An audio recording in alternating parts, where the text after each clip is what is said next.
Blizzard.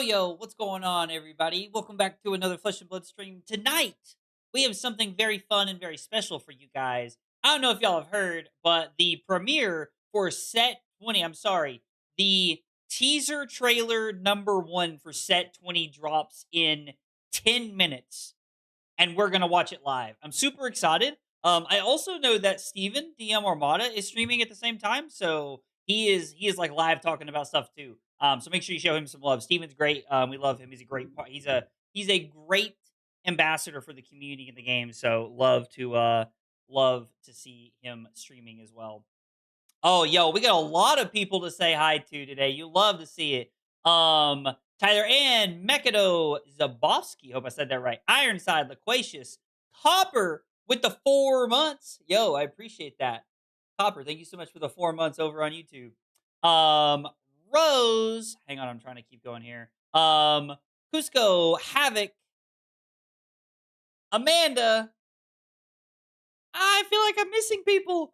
Dave, Havoc, Mekado, Damien, Jercode, and Mechalols. What is up, everybody? Thanks for being here. If I missed you, very sorry. I apologize. I'm glad you guys are here and hanging out. I am really excited for the Set 20 teaser trailer. Now, yo, he even got 2 mentions. Oh, did you, wait, did I say your name twice, Havoc? Or were you hanging out in, Steven's stream? Because I know Steven went live about 15 minutes before I did, I think, something like that. He went around like 5:30 or something. So, oh, I said it twice. Hey, let's go. You know, you got to take it where you can, right? You got to take the dubs where you can get them. Also, everybody pour one out for Carly because she's stuck in a board meeting right now, and we're playing cards. You know, we're hanging out, we're vibing, and Carly's stuck in a board meeting, so pour one out for Carly.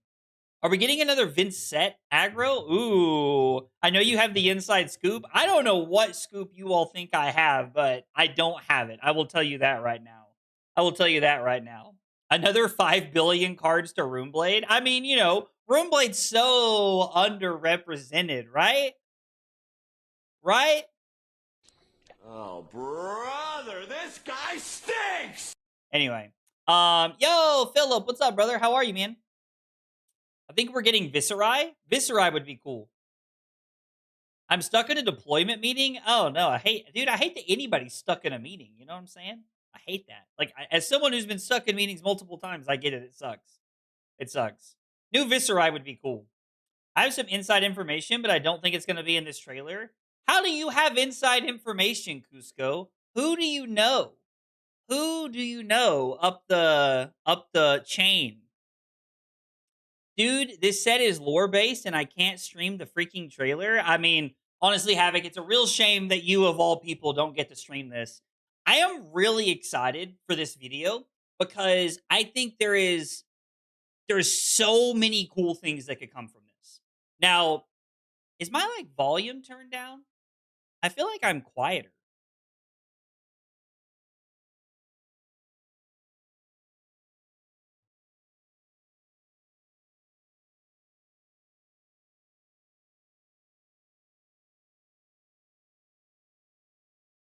Yeah, I don't know how, but my volume got turned down a little bit. So it was less consistent than where it was supposed to be. Anyway, we got it fixed now. We didn't record the podcast last night. What would have done that? Oh, I know what it was. I actually took a meeting on my computer earlier today. So anyway, yeah. We're here. We're back. I would kill for a corrupted prism. Yo, corrupted, like, shadow prism? Shadow illusionist? That shit would go so hard. Drew, what's up, dude? Yes. The teaser trailer for this video, I feel like could go so hard.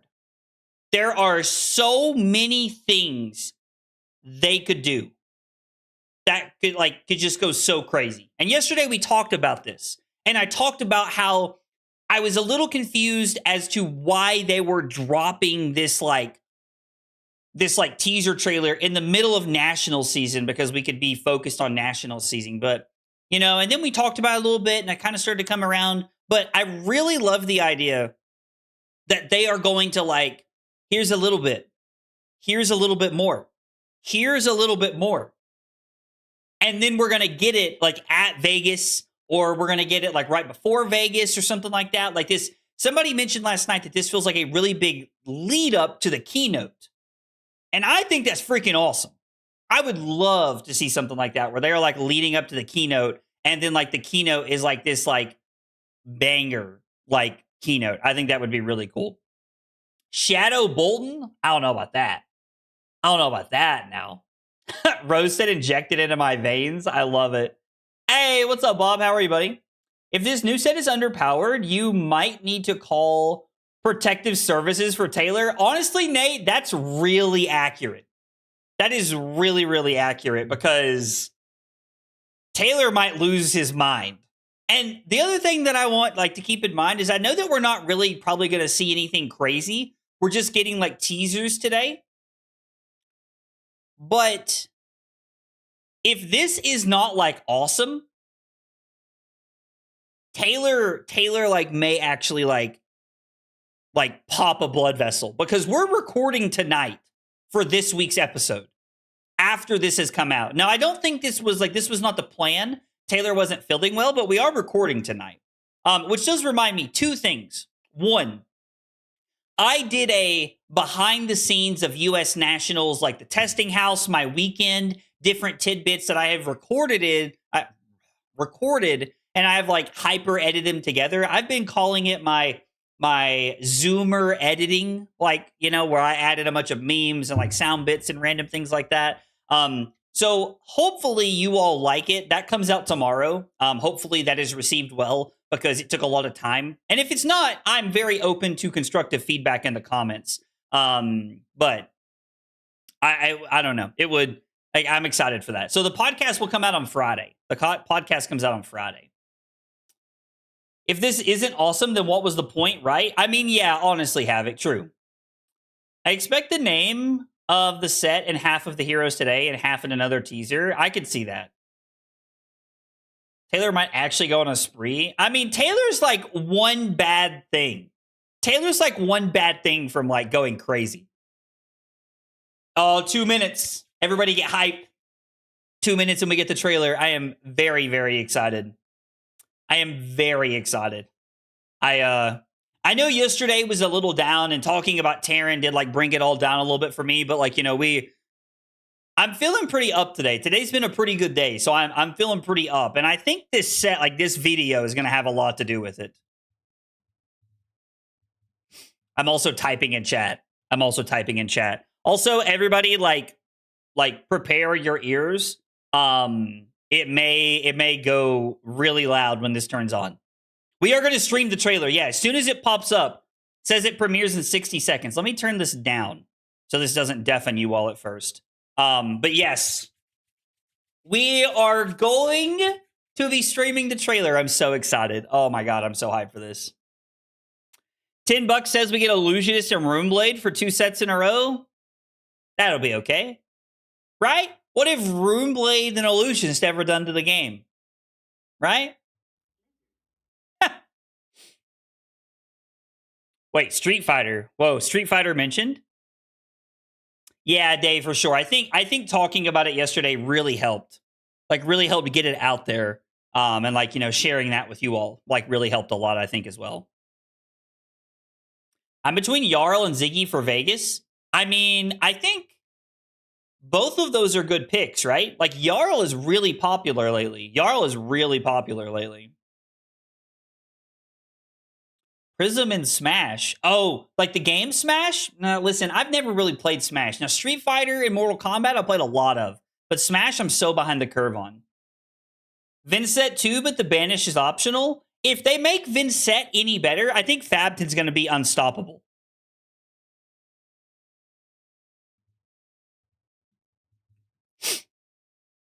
Chaos. Somebody just said Chaos Viscerai. I'm gonna flip this over here so you guys can see this. I'm gonna flip this over so you guys can see this, and I'm gonna like turn down my volume on my headset because I want y'all to be able to see this. Jarl, best deck in format? Yo, tell him, Damien. Light Guardian? No. Like, listen, Creed, don't even troll me. If there is a Light Guardian, I will lose my freaking mind.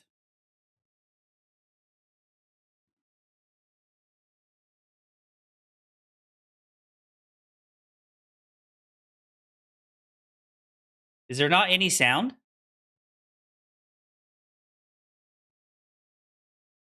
Hang on.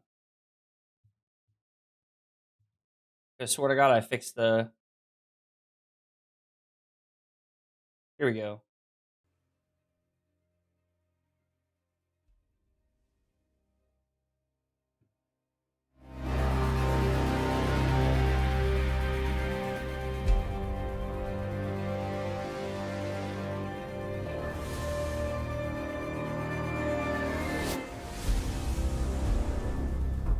Does this sound good for everybody? Is this good? Volume should be right in there for you guys now.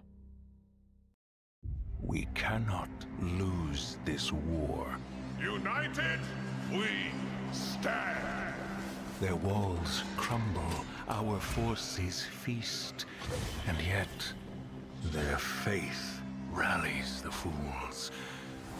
Somehow they hold. The world will take notice. Time is not kind to our cause. And now, marks of the beyond scar wraith. To what end? To the dreamer's wake. If the veil is as thin as these omens suggest, maybe now, to win this war, Viscerai? we snuff the light out at its source. Is that Chain?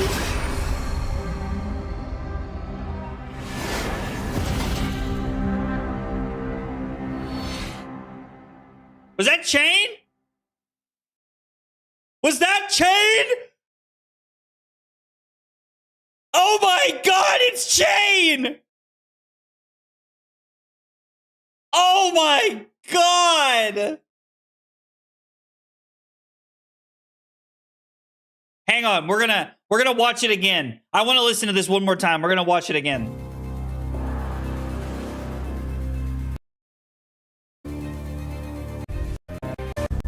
Okay, I want to watch it one more time.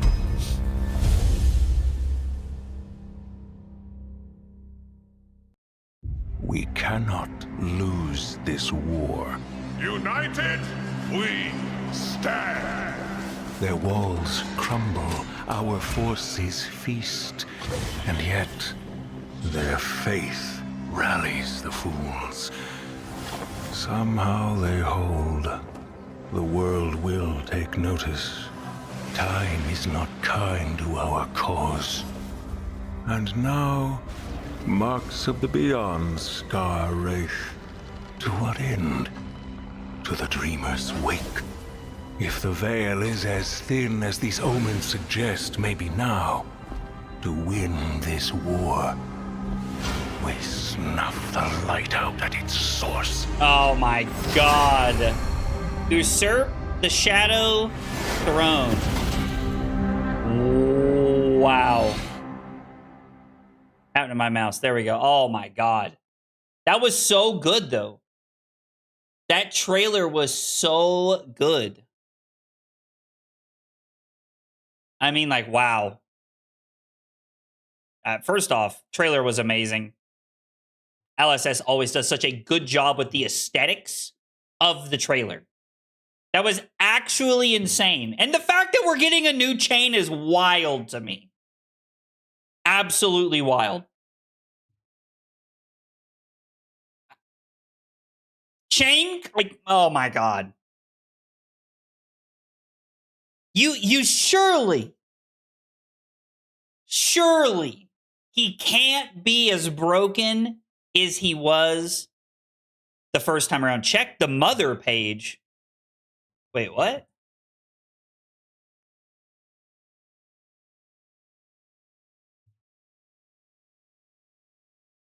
Oh, shit.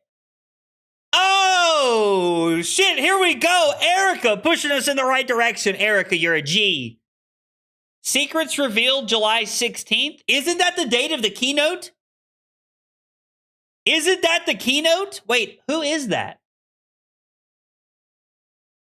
Who is that? Do we know who this is? Wait, this is Chain?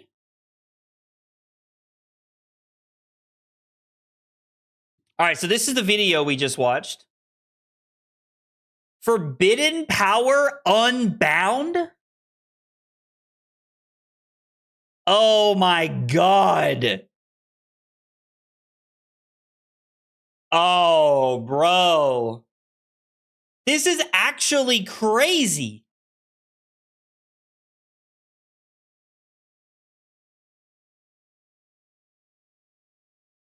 I mean, we go into Soul, dog. We go into Soul.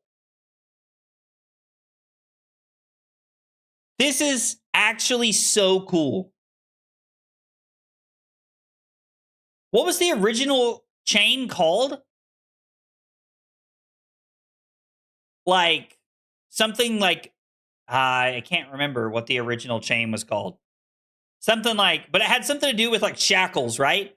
And now it's like we're getting rid of the shackles is kind of how it feels.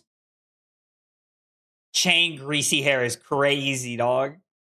Bound by Shadow? Yeah, something like that. That sounds right. Oh my God, dude, this is so cool. Chain Unchained would actually be like a hard name. It would actually be crazy. Oh my God, dude. Well, sounds like Curly and I are about to mark Korea off our list. Like, that's Soul's in Korea, right? I'm pretty sure Soul is in Korea. That sounds right to me. Yeah, no, this is crazy cool. Oh my God, they should have, dude. 2 Chains would be awesome. 2 Chains, that would be amazing. Would absolutely love that. Oh my God, this is so cool, bro. I'm not gonna lie, I'm really hype about this shit. This is, this is how they draw you. They get me back every time. Every time. Just when I think that, like, the article brings me down, Omens felt a little sad to me, and then they do this.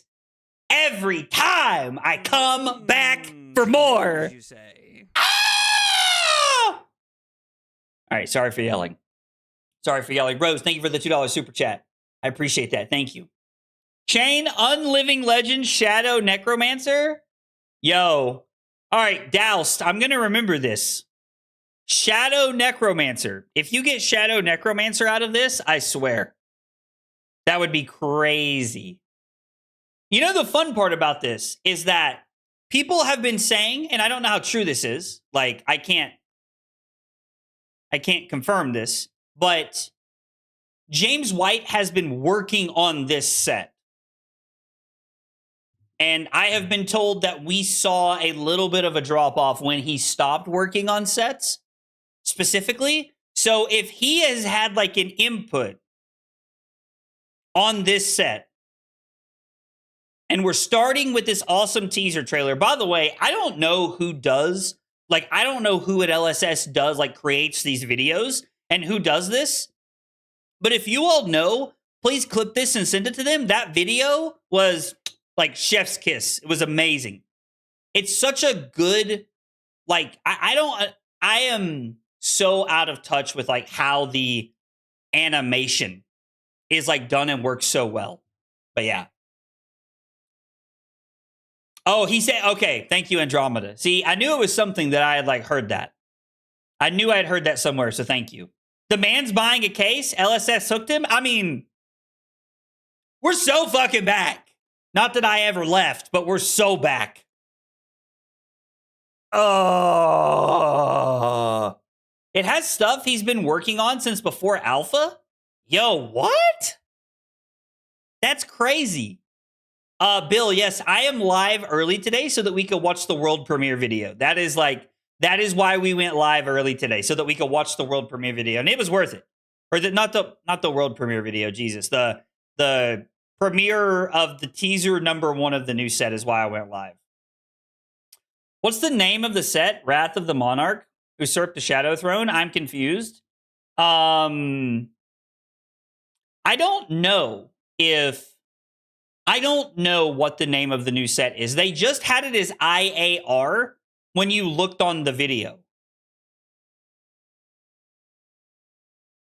Usurp the Shadow Throne. That's the name of the set. That's the official name of the set. Then why is it IAR? If Usurp the Shadow Throne is the name of the set, why is it IAR? So, Sarant, somebody said that to me earlier. It was Wally. My buddy Wally said that to me earlier. That there's going to be like 8 heroes in this set. Was his guess. Why is Tells of Aria ELE? I always thought that was for Elemental. And so I'm wondering, what is IAR reference? What does that mean? I really wish I knew more about the lore so I could comment on things like that. Erathiel is their domain? Oh, then that's probably it. That makes sense.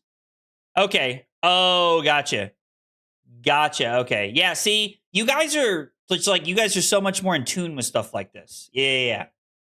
I remember because there's a card from Monarch Draft that, if you played a card from your Banish Zone, it gets +2 or something, I think. It's like a generic. I remember playing it in Draft. If they give us Light Victor,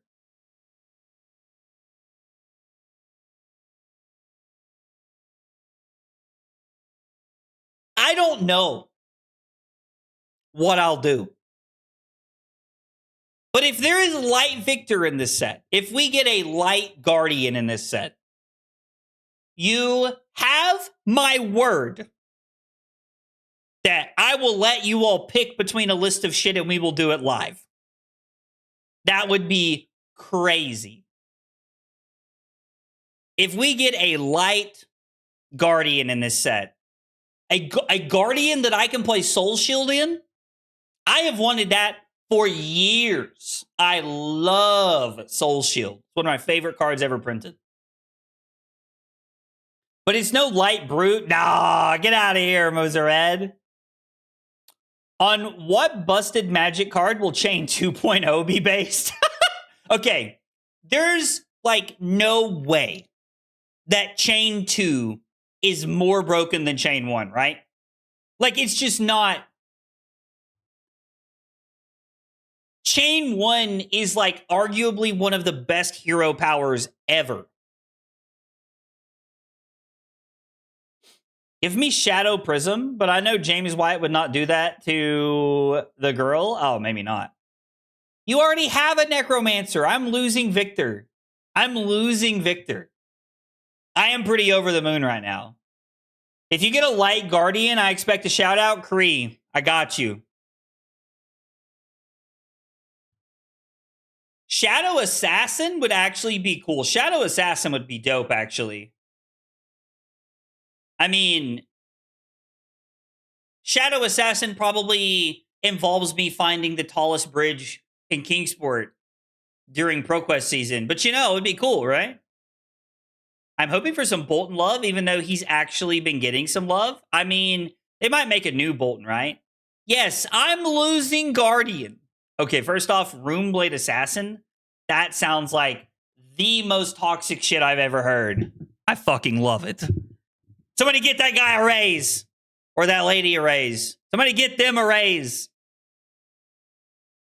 A Shadow Codex?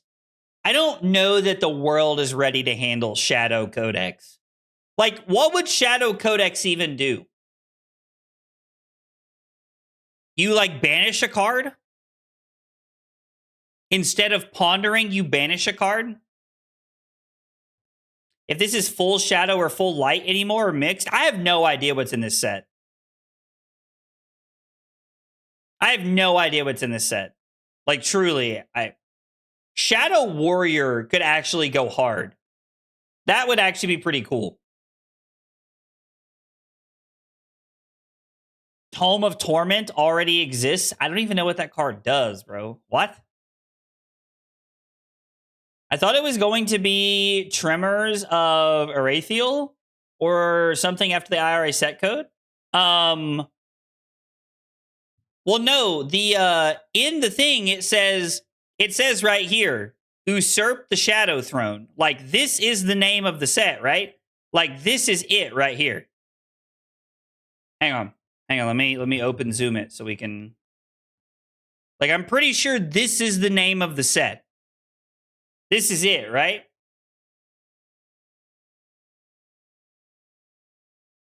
Shadow Ranger would be cool. I would like to see a strong Ranger. It's been a while since Azalea was around.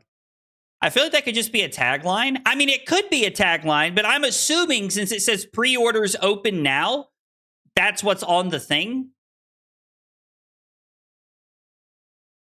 So I'm assuming that's the name.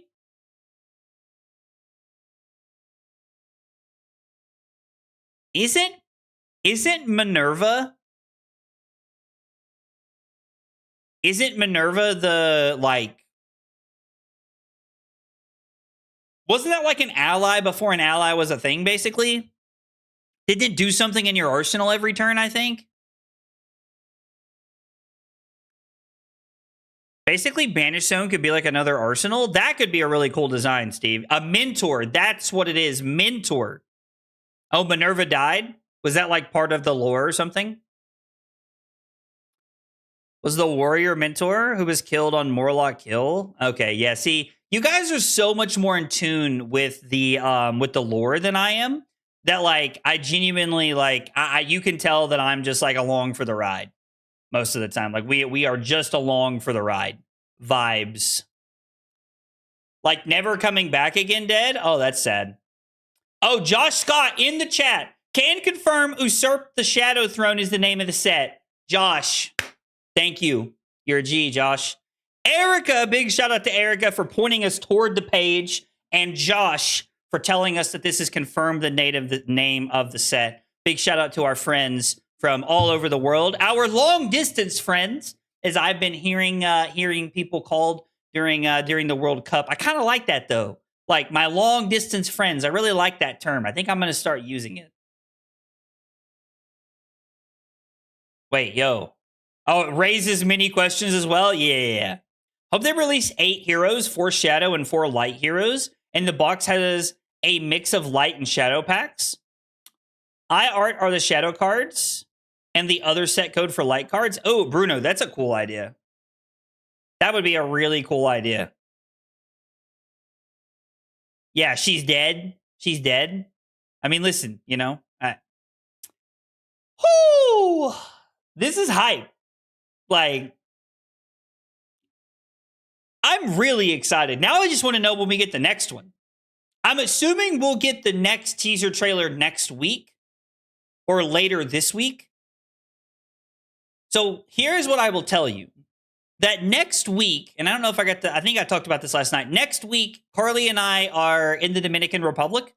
So I will not be streaming next week, but I am going to probably try to talk Carly into doing funny TikToks with me while we're there. And then I'll be posting those.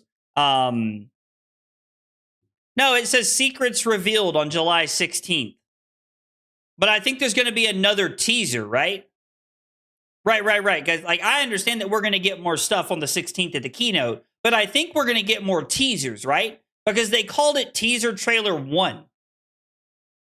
Are they going to make us wait until July 16th to get the second teaser trailer?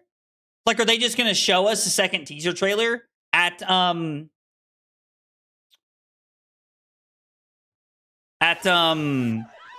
Vegas? Is that the goal here? I don't know. I mean, yeah, it's the keynote for Vegas, so I'm assuming they'll show us something, but I didn't know if that was going to mean the trailer or not. I don't know. Maybe they will.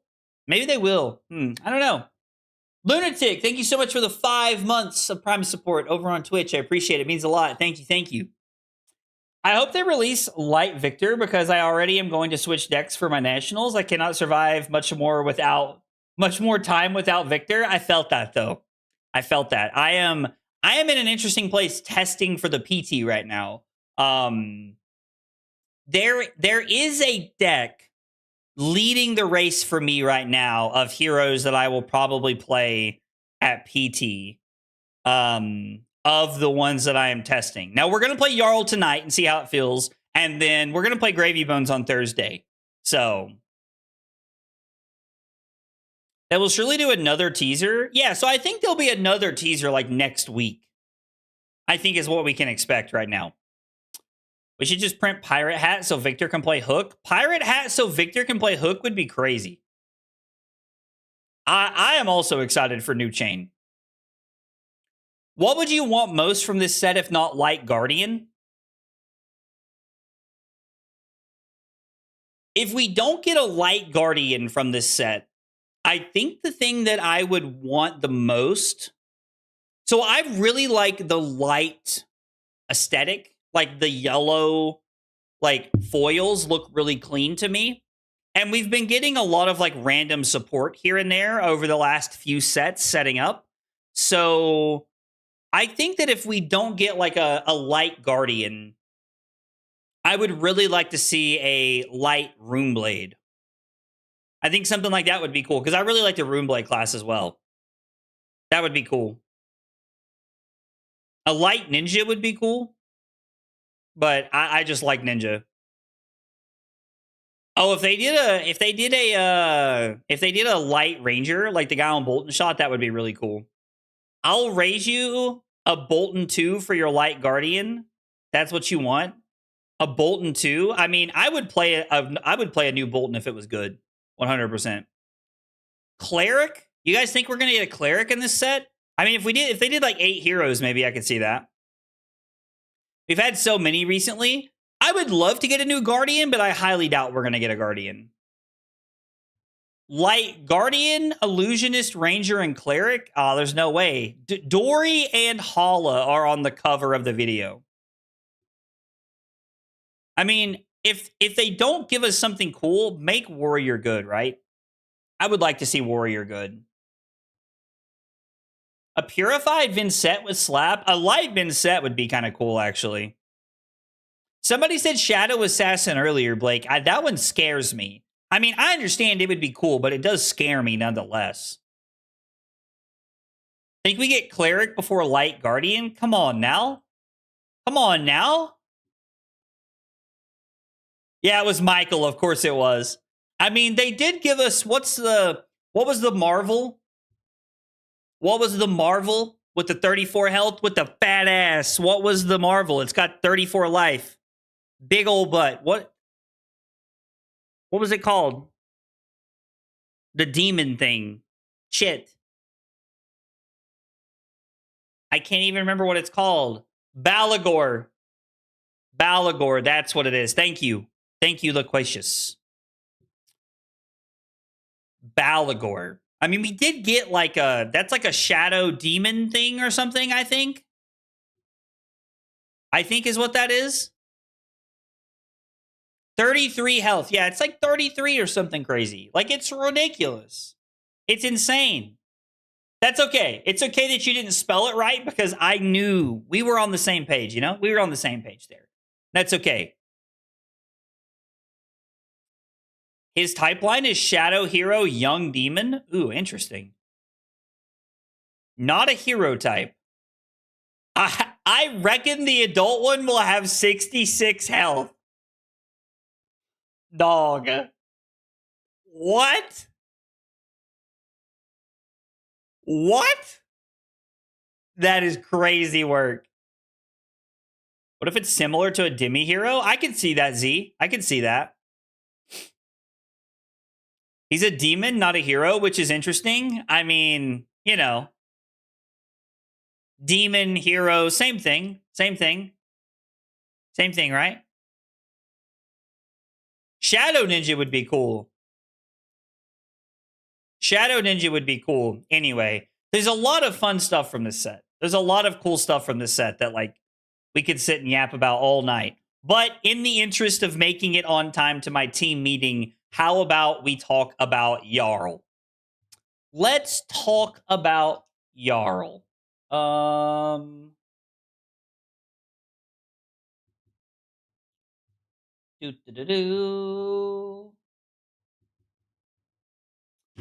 So the Jarl deck that I am working on, I am just gonna share with everybody that this is kind of my own creation. I took some inspiration from other lists that I have seen.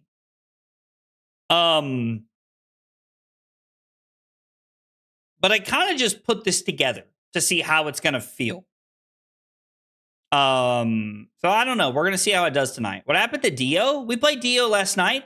I'm still working on Dio. I'm still undecided for what I'm playing at the Pro Tour. But that is like Dio is still on the list. I met with Emma last night and we talked about Dio for a while last night. So Dio is still on the list. Don't worry. So one of the ideas of the deck is that we are trying to just get as much value out of our deck as we can, depending on what we're playing against. Now, I believe that one of the cards that does the best job of getting insane value in Classic Constructed is Felling of the Crown. I think Felling of the Crown is just insanely powerful and strong. I like this card a lot. Like, I mean, it's bananas. Does this card need an introduction? Does anybody, show of hands, not know what Felling of the Crown does? I mean, obviously, if you don't, you should read the card. It's very strong. But if you do, like, I think you should. Plow Under is also like another great like disruption source that we have of being able to disrupt Arsenal without people interacting with it, which is really cool because you can throw CNC at your opponent and they can just block if they would like to. But with Plow, they don't have that option, which I really, really like. You also get to add another 0-for-4 defense reaction to your deck with Rootbound Carapace that turns on your game plan. Now, because we're playing Rootbound Carapace, I have cut Fate Foreseen from the deck. I'm on Rootbound, Sinks, and Shelters. We're on 9 defense reactions. I don't know that we need any more than that. Maybe we do, but I don't think we do. And then we have a lot of tech in the sideboard. I am also a really big fan of Coronet Peak as a way to take cards out of your opponent's hand. I mean, this is like one of the best like ice headpieces you can be playing. There are some sideboard headpieces that we're also playing that we can like pivot into with other matchups. So we'll also keep that in mind tonight, but I really like Coronet Peak. If you have not played Boots of Ominous Word from Omens of the Third Age, this card is very, very powerful. I really like this card against Mario because it prevents the Flick Knives effect of marking us. This leg piece buys you a free Flick Knives activation against Syndra when they are trying to continue to push Mask momentum. So Boots of Ominous Word has a lot of value. There's also like a weird world against like the Aurora cosplay of Acilio that they are throwing a lot of 0-for-4s. And if they hit you with an Arcane, you can block for 2 and then block for 1 with it later, which is really strong. So there are some pretty cool things you can do with this card. I think it lines up pretty well. It is the solo boot slot that I am playing in this deck. This is something that I got from Damien. From his U.S. Nationals list. He was on just this as his boots, which I thought was pretty cool. So Damien was playing this, and I'm intrigued to see how playing mono Boots of Ominous Word feels tonight. I'm on 3 weapons tonight. We are playing Titan's Fist, Miller's Grindstone, and Sledge. Now, the reasoning for that is that we play a lot of misses in our deck for Miller's Grindstone. So I don't really like the idea of being on mono Grindstone when we're not on Sledge. But there are some matchups where Titan's Fist is not always a 4 in this deck. There are a lot of 0 cost, 1 cost, 2 costs in this deck. So Titan's Fist is not always a 4. And against decks like Gravy Bones and Prism, you need Miller's Grindstone to be a 4 at all times. So I am playing 3 weapons, which might be a little greedy. We have cards like, Command and Conquer, E-Strike, just good power cards. If you don't know what Oakenold does, it's probably one of the most powerhouse Guardian cards ever printed outside of something like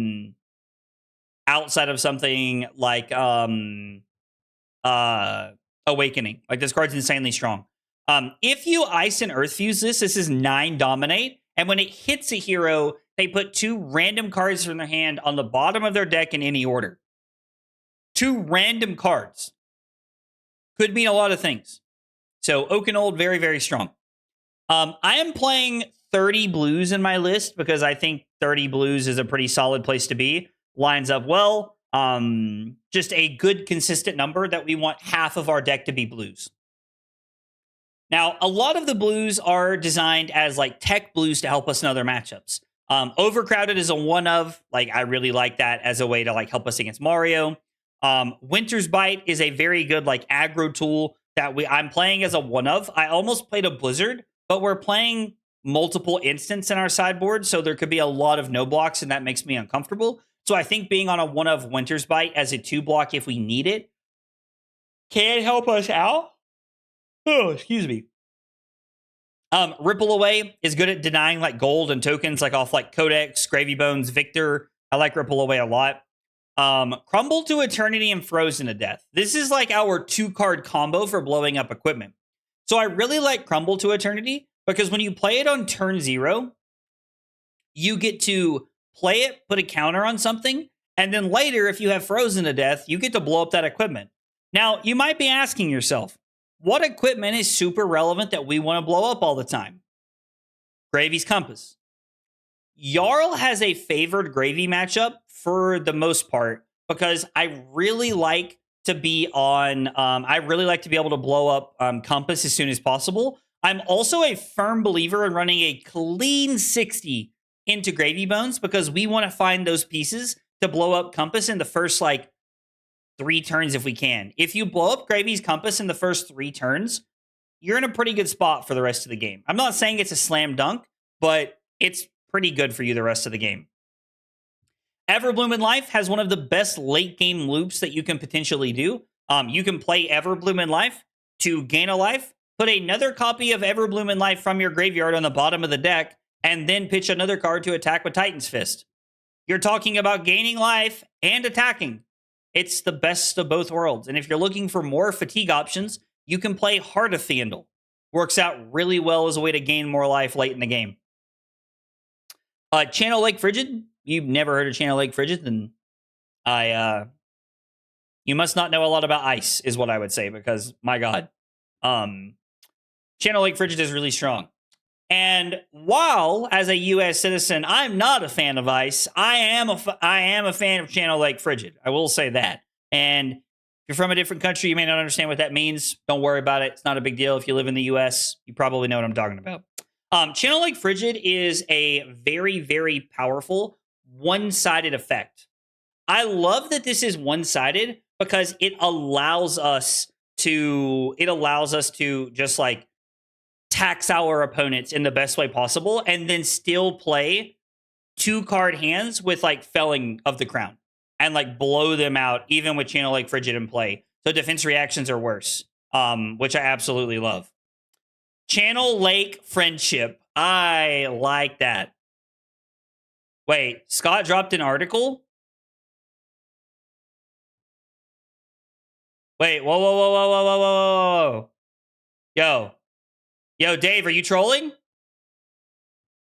Dave, are you trolling?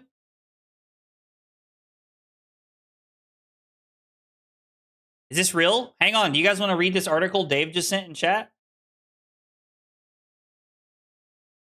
Hang on, I'm trying to pull it up to see if he's...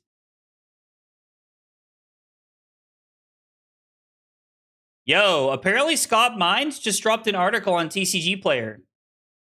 You guys want to read it?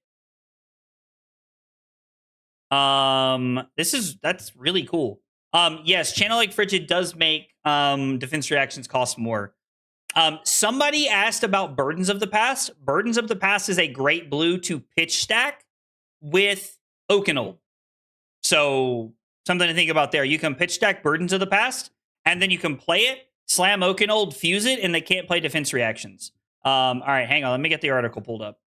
Flashbang warning. It's on TCG Player. I literally have no idea how to get TCG Player to do dark mode like the rest of my computer does. So sorry in advance, everybody, but strap in. All right, let's read this article.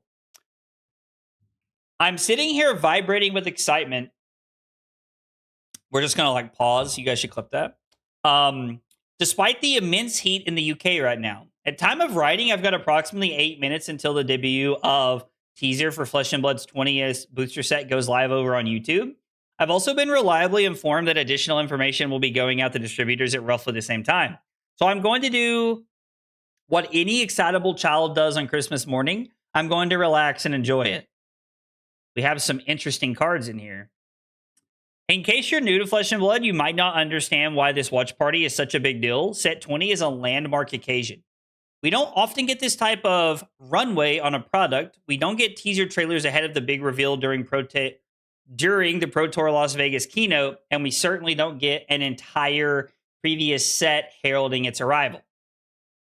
Moreover, we've been led to believe that we're staring down the finale of the biggest storyline in Wraith. What began back in Monarch and continued through Dusk Till Dawn is due the third part of its trilogy. I had a stroke trying to read that. That's what they keep teasing, and that's what I'm hoping we've got. Lock in, grab the popcorn, let the show begin. Here's the video. We already watched it. We're not going to watch it again. I only get one company approved F-bomb a year, and I've already used it. Please understand how much I would be cussing if I hadn't. Welcome to Usurp the Shadow Throne. I love this little tidbit is like the most Scott shit I've ever read in my life. God, I fucking love Scott. He's such a gem, bro. Oh. The aura, the darkness, the signature curve of Galaxy Black looms large in the teaser sheet image. Clearly, Carol was trying to tell us something on the down low a few weeks ago. Shane has returned. The king is back, and he's coming for you. So the king is back has multiple meanings here, which makes sense. Perhaps Chain isn't content playing second fiddle to Ursa the Soul Reaper. Usurp the Shadow Throne is such a deliberate title. It's suggestive that somebody wants to upset the status quo. The big bads that we thought we were expecting, somebody wants their seat. An unjust pretender wants to seize the crown without rightful authority. This teaser has been kept intentionally vague. I wouldn't be surprised if we got a couple more of these lined up before the grand reveal during Pro Tour Las Vegas keynote. That said, there's a ton of additional information now available from the distributor information that can prepare us for what is still to come. Usurp the Shadow Throne release date. All right, so we get the first reveals at Pro Tour Las Vegas keynote. World premiere, yeah, we knew all this stuff. Yep, and the world premiere is in Seoul, Korea. It's a once-in-a-lifetime event you don't want to miss. Okay. Usurp the Shadow Throne set breakdown is designed for booster draft, sealed deck, and constructed play. The pack breakdown is as follows. It's 263 cards, 2. Count them, 2 Fables. Is crazy. I don't know how I feel about that. 27 Marvels, 5 Legendaries, 40 Majestics, 66 Rares, 133 Commons, and 16 Tokens. So 16 Basics or 16 Tokens. 1 for Light and 1 for Shadow would make sense. There are 16 cards packs, 24 packs per box, and 4 boxes per case, just as you'd expect. MSRP on a display comes at $129 USD, which is basically what they always are. That's what they've been the last few sets. We already know some of the 27 Marvel cards included in this set, thanks to Balgar, Gate 2, Arathiel, and the 7 deadly rune chants seated within booster packs of Omens of the Third Age. Wait a minute. Does that say 2 Fabled? It sure does, Scott. It sure does. We've never seen that before. I'm crossing my fingers for a destroyed, conquered version of the Great Library of Solana. I may or may not have bias in this fight. A Usurp the Shadow Throne pre-release kit is designed for sealed play. They're perfect to help celebrate the release of the set alongside your local community at their dedicated events. Each box contains 8 packs, 11 card promo pack containing 3 cold foil promo cards, 1 rainbow foil promo, and 7 basics. I'll be walking off from my flight from Las Vegas straight into a pre-release. I'd highly encourage you to do the same thing, minus the crippling jet lag anyway. Okay, Silver Age. Now we're getting into the real meat and potatoes. We knew that Silver Age Chapter 3 was going to be the final installment of the introductory range of products for the shiny new format. But there was always going to be a spiritual successor to keep the space filled. That's exactly where you can expect from Silver Age Usurp the Shadow Throne. These are the perfect way to get into Flesh and Blood. This product will be released on September 18th alongside the pre-release weekend. They're still $19.90 USD to get started, and they still contain a pre-constructed Silver Age deck designed for tournament play straight out of the box. They've also got a pack of Usurp the Shadow Throne tucked neatly inside for some cheeky upgrades. The strange part, you get 6 decks per display, but it's 2x of Hero A and 4x of Hero B. Why is there only 2 heroes? Only 2 heroes is interesting. We'll have to wait for the secrets of Usurp the Shadow Throne and its heroes of Silver Age to be revealed on July 16th. Oh, hello there. I'd put that eye emoji that looks rather suspect here, but the back end won't let me. Who is Malice? What is Malice? I can't tell you that. They'll fire me. Malice will be revealed on July 16th. We don't know anything else about the hero until that point. Armory decks are the ideal way to pick up and play Classic Constructed. This product will offer a 60-card deck plus hero, weapon, and equipment cards. Armory deck Malice will be available at an MSRP of $39.90. Might as well just take that out of my next paycheck already. God, I love Scott. He's amazing. Does that mean there's going to be no legendary? Is that what this means? Am I understanding this correctly? It means there's not going to be a legendary in Armory deck Malice. Normally, I like to summarize things, maybe throw in a witty joke or quip. Instead, I'm still losing my mind and screaming into the eternal void of the internet. Usurp the Shadow Throne looks absolutely sick, and I cannot wait to learn more about it as we get closer to Pro Tour Las Vegas. I love that he even tells you to reach out to him. I love that. Wow. Only the Origins deck have legendaries? Okay. Malice is such a cool name. Scott is in fact the GOAT. Scott is in fact the GOAT. I could not agree with you more. Scott is in fact the GOAT. I love Scott to death. Wow.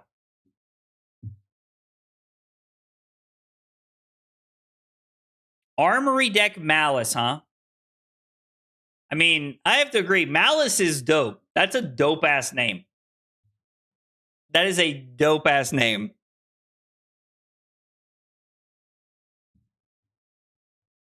That's the same MSRP as the ones that have released alongside sets with no L. Yeah, so that's what I remember. Hala and Jarl had a legendary in them, and so they were $60. But it appears that this one is sitting at that $40 price point with no legendary, which, like, is fine. You know, like, that makes sense. Like, I get that. That makes sense. Like, no L, bring it back down. Like, that's fine. Interesting. That is so cool. That is so cool. Yeah, man. I cannot wait to man, this set looks so cool. Like, the trailer was amazing. Reading Scott's article that literally released right after the trailer is also awesome. I don't remember there being any reference to a Malice other than actually, hang on. Hold that thought.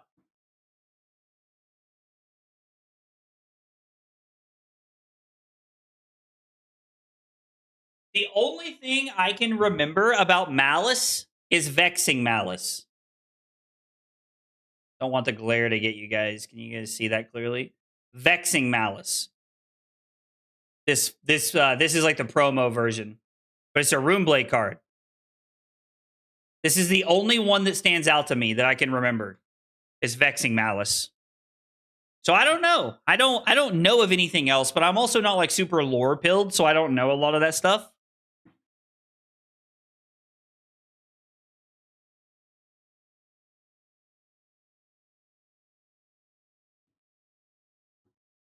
Oh, can we get a link to the article? Yeah. That is not what I wanted. Hang on. Let me get it. Let me grab Dave's link and I'll post it in the chat for everybody. Because Dave posted the link on Twitch, but like those links are weird sometimes. So let me post the link for everybody so that you guys will have it really quick. There is Scott's article. Go forth and conquer, friends. Go forth and conquer, friends. Let's see. I've got to make a timestamp of Scott's article. I forgot to grab the time we looked at that, so we'll Did they mention Malice in the video? I don't remember. I don't remember them mentioning Malice in the video.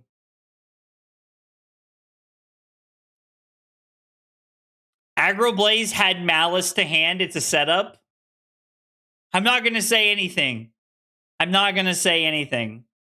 Someone's been messing with Aurora if that's sleeved up. I can neither confirm nor deny why Vexing Malice might have been quickly and easily accessible. I will leave that to you all. All right, let's finish taking a look at our Jarl deck and then let's play some games. Let's see. Okay, so we talked a lot about the main deck. We talked about why Burdens of the Past is so good and why I like it a lot. I mean, obviously, like if you've ever played Guardian, you understand why Terra Sunder is a 3-of in the deck. Terra Sunder is possibly one of the best late game cards you can ever have in Guardian. Like, it's just so insane that you have this to be able to like tear cards out of your opponent's hand later in the game. Somebody asked, and Loquacious is asking now, somebody asked earlier a couple of questions. Sage Chain sleeved up, huh? Axie, you don't know shit. No, I'm just kidding. I told you I can't confirm nor deny why that's over there. It may be because I've been playing Sage Chain, or it may be because I own one promo Vexing Malice that I found in a box while looking through stuff, and I set it out. I'll leave that up to you all. Anyway, so somebody asked earlier, why no quick dodge flexors? I want to try Boots of Omnisword and see how it feels, because we're already like stacked up on equipment so far in the deck. Like, there's a ton of equipment in this deck. So I really just want to like try just having the Boots of Omnisword to see how it feels. No Imposing Visage. I think there is a real world where we might like be like, if the fatigue style nonsense goes away, we might be able to cut Burdens of the Past to be able to play Imposing Visage so that we can tutor up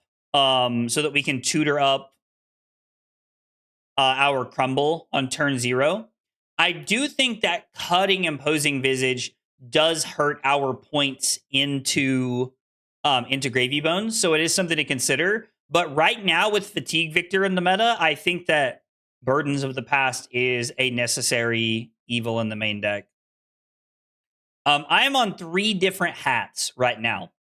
Here is the rest of the sideboard that we're taking a look at. One of Arctic Incarceration at red. You will have a hard time convincing me that this card's not the truth. I think that into Syndra, into Phi, into Dio, into so many different things, this one of is so good. I love this as a 1-card play. Like being able to like block 9 or block 10 and then play red Arctic Incarceration can buy you so much tempo. So I'm on a 1 of out of the side. I think more than this is a little crazy, but I really, really like this as a 1 of. I think this card is really strong. Yo, Dub, what's up, buddy? 2 in the bottom right. I rest my case. That's why we're on 1. That's why we're on 1. Man, if Dub doesn't like that, he's really not going to like this card. Fiddler's Green is a 2 of. I like this because I think it helps into like Syndra, into Mario. It's life gain. It kind of does all the things that we like for it to do. For anybody who does not know, I was giving Dub a hard time because obviously this is a 4 value card and Arctic Incarceration only ever blocks for 2. But I do like Fiddler's Green as a 2 of. I think it just fits pretty well. As being able to like block daggers. Like I don't know. What like Hunter's Clave, Kunai of Retribution. You can put this to help cover a breakpoint. It does all the things. It's really good. 2 copies of Oasis Respite. This is kind of like potentially our extra like 4 prevention defense reaction, but it's also very good against Acilio. And Acilio does have a little bit of popularity. It's been doing pretty well at a lot of events recently. So I think having 2 copies of Oasis Respite in the sideboard does line up very, very well. Just into like a lot of decks. Shelter from the Storm and Sink Below are just 2 of the best defense reactions you can play. And I don't want to play Fate Foreseen. We already have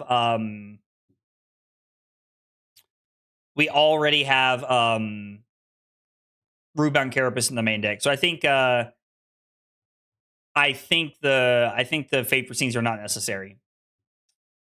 After hearing you read, I'm impressed how well you could math. Damn. I mean, straight through the heart. Dub just coming out of the gate swinging, bro. Dave blew me up this evening. Take the Oasis. All right, keep the 2 Oasis. 12 allies existed in High Seas. I feel like it's not much of a stress. I'm going to assume you meant stretch. Much of a stretch to assume there could be 2 random marvels from, say, an Armory deck. I mean, that's fair. That makes sense. Sigil of Solace. I like that this card gains 3 life, which is not always the same as being able to block 3. Sometimes it's better. Sometimes it's worse.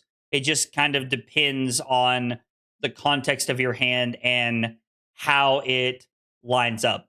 I like 2 copies of Midas Touch because Gravy's becoming more popular. 2 copies of Midas Touch plus blowing up Compass can be very, very strong. 2 copies of Remembrance. I am a believer that if we are playing against a fatigue Victor, that 9 copies of Oakenold should be enough as long as we are stacking Burdens of the Past somewhere. I've been playing a few months and I still don't want to drop the cash. Jake, if you do not want to play, Shelter, you can put Fate Foreseens in the deck. In like this one specifically, you are giving up some like value into Syndra and into Arachne Marionette. But Fate Foreseen will do the job just fine. I can always tell when one of Dave's friends is here because we jam. The jam hands do be there. There's trash talking, then there's just violence. Hey, listen, Dub's been around for a long time. I with the laughing face, I'm assuming Dub meant that in good faith, but I did also literally just misread multiple words during that article. So enough with Remembrance. Yo, what's wrong with Remembrance? When it's leaving somewhat soon, it has its merits until Victor leaves because we wanted into Gravy Bones and Prism as always being a 4. Always. Nothing but love on my side? Yeah, I figured, Dub. I figured, bro. People when Remembrance is legal. I mean, everybody hates Remembrance, and I get it. I get it. Grindstone was fun versus Hala. Oh, I hadn't even considered that. That could be pretty cool. I haven't even considered that. Okay. Balance of Justice. We are at the start of where balance is going to come back into the meta. Like, I'm maybe I'm specking a little bit here, but I think that balance is about to be on its way back into the meta.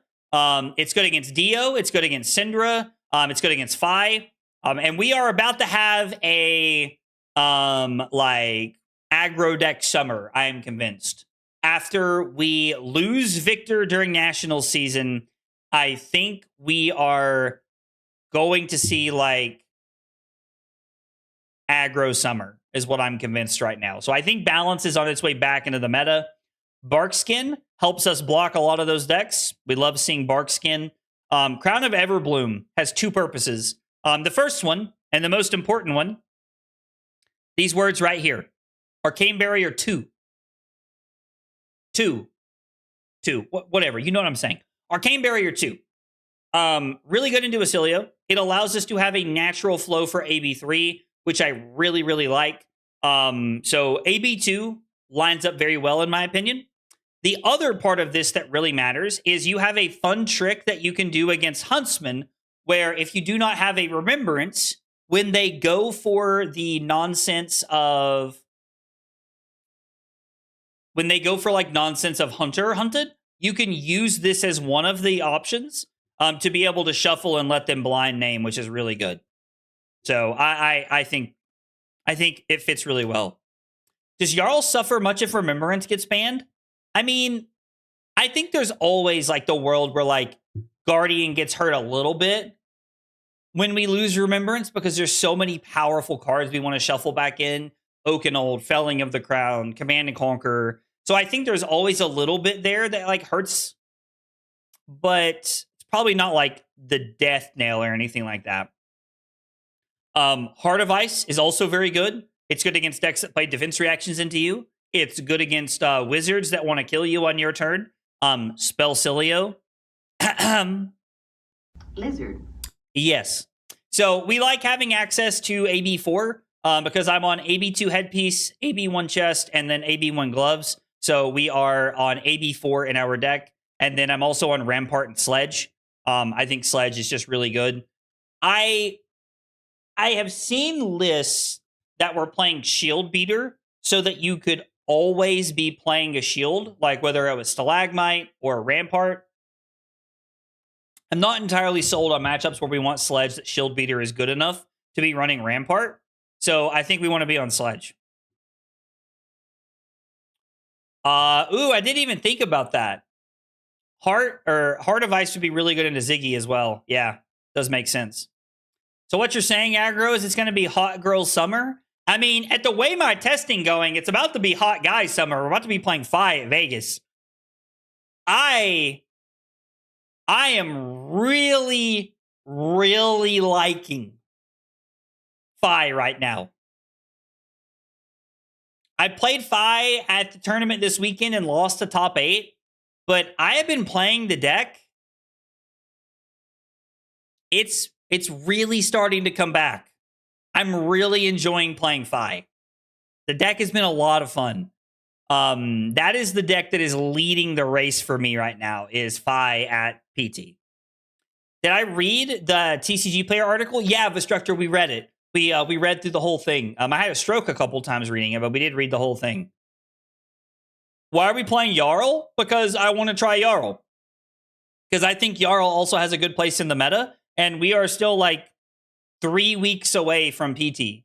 So, yeah, we're going to play Jarl, because we like to play Jarl. Plus, I never get to play Yarlington III. I never get to play this list anymore, so I wanted to play it. You know what I'm saying? We wanted to play it. Every time I run Shield Beater, I hate it. I mean, I understand that. Uh-oh. I thought I saved this as a favorite earlier. Hang on, let me get my deck list with our matchups here. We want our matchups. We want our matchups. I did update all the matchups earlier for everybody. I have grown to hate Shield Beater. Oh, go on, Damien. I like it. I like it. I think a lot of people dislike Shield Beater. I think it has its place in Victor in some matchups, but let's see. 1:14:45. Rhinar. So I can save it for everybody who will be watching afterwards. So I am on a clean 60 in this matchup. We're not on Fiddler's Green, Midas Touch, or Remembrance, and we're on everything else. I've never played this matchup as Jarl. I truly have no idea what we're aiming for here. Balance seems good. Sledge, Barkskin. Actually, we just want to be on Tunic since we're on Sledge, right? So that we always have the potential to play one-card hands. Yeah, let's try Tunic.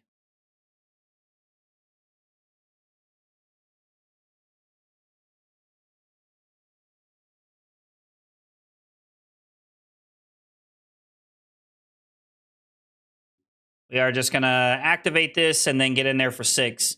Get in the red zone. Haven't you wanted a bigger hammer to pair it with shield?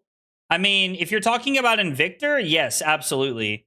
Where is my Jarl? Here we go, Jarl. We're playing against Rhinar.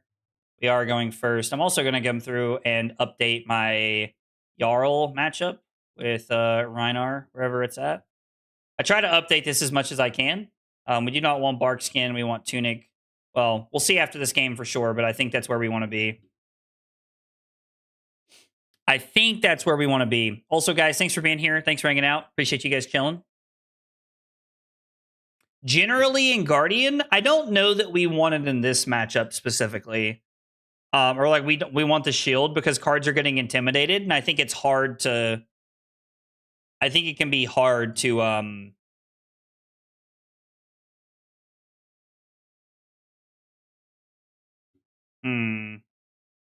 I think it can be hard to like enact the shield accurately a lot of times. Oh, baby, I'm glad you're coming home. Oh, come on. So you have 3 action points?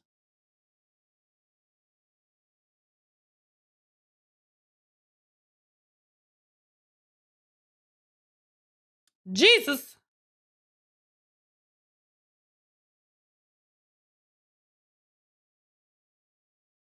I work for a bunch of clowns? Yes. Yes, you do.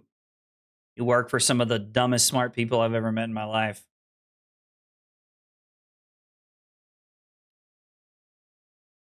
Yo, who is... Never heard of him. Oh my god. I love that. I love that Rose is just like gaslighting everybody. Wait, why did... Oh, I see. I mean, we'll just do this and play the sigil. That seems fine.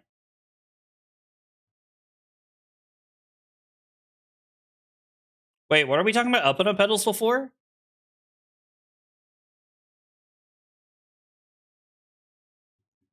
I mean, I guess there is a world where like we could really like having Stalagmite. That could be really good.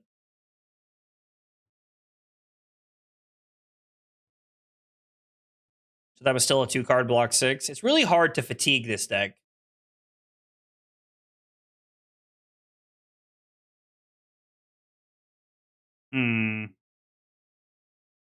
I don't really have a way to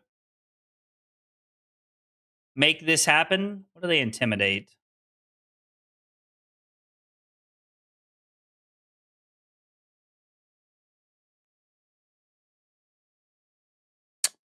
Man, this is tough. So what if I block like this and Root on Carapace?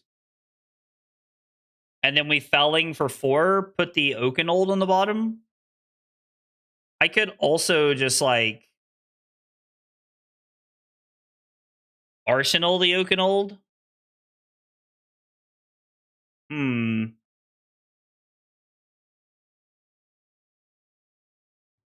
This is a weird one. I don't know how I feel about this one. So if we play Rubon Carapace for no decompose, it feels awkward. Playing Felling puts this on the bottom, which means there's no arsenal. If I block with Felling, it feels like a waste of resources because we're not like utilizing all the things we could be doing. Really wish they would have intimidated like something else. We can't block with the Everbloom in life. We could block like this and then go Everbloom in life. You know, we can't put anything on the bottom. There wouldn't be anything to put on the bottom.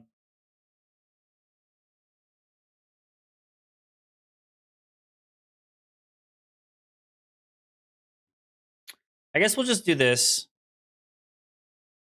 I don't know. I think I want to keep the Rubon Carapace. I think having the Rubon Carapace for like their first like big pop-off turn could be really important.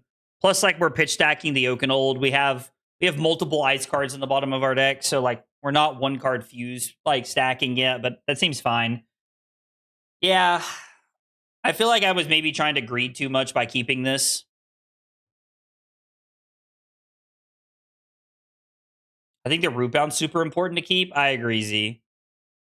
You have had 2 ice cards in the bottom of setting up Everbloom plus Oakenold as the play. I agree, Aiden. After like taking a minute to think about it. And like guys, you'll have to forgive me. It's been a minute since I've played Jarl.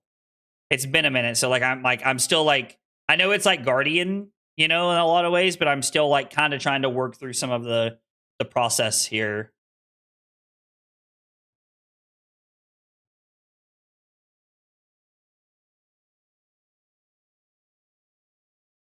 So give Shelter and Rootbound Carapace.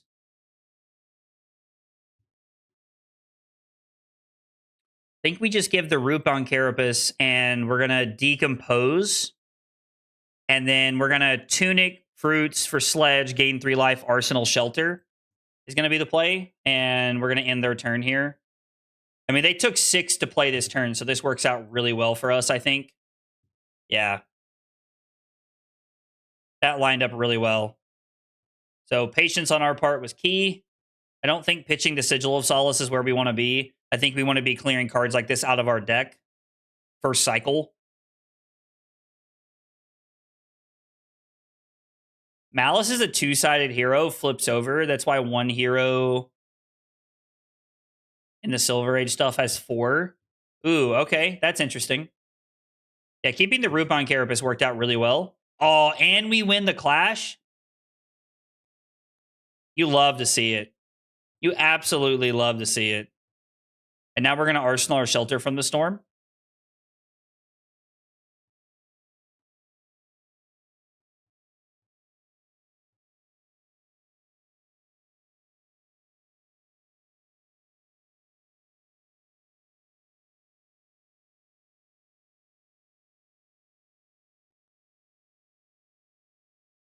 Really don't want to block with Oakenold here. But I think we have to, right? We block with Oakenold, give Shelter from hand, and then we just overpitch.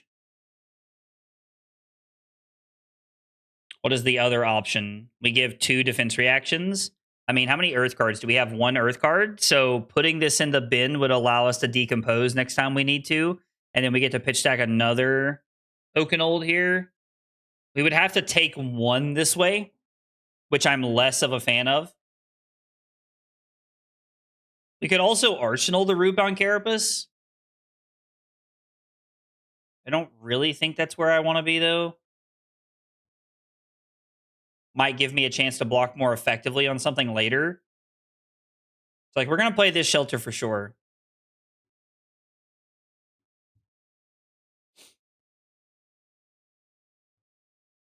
I think efficiency is just so much more important. Like, keeping our life total up for, like, the scary Blood Rush Bellow turn, which is coming up. Like, we know the Blood Rush Bellow is coming up.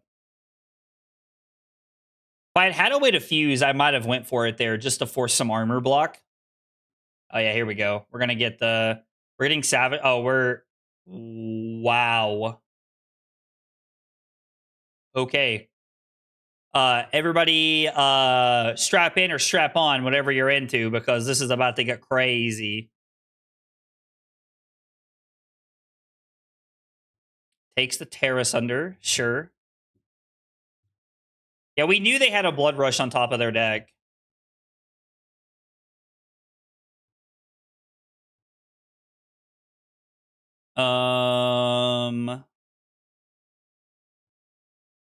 What do we get punished by here? Like, what do we get punished for keeping? 3 aggressive pounces are gone. A Splatter Skull is gone. And 2 Pulpings are gone. The Arsenal, whatever it's called.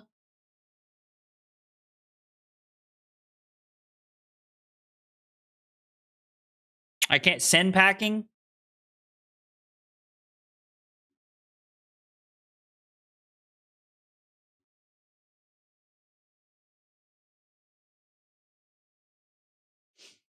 We'll give it on the next chain link. We'll live a little. We'll risk a little bit here.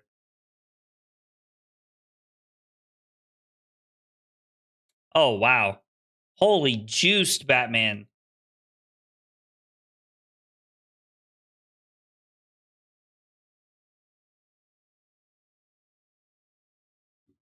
I mean, yeah, we're just gonna play this for 4.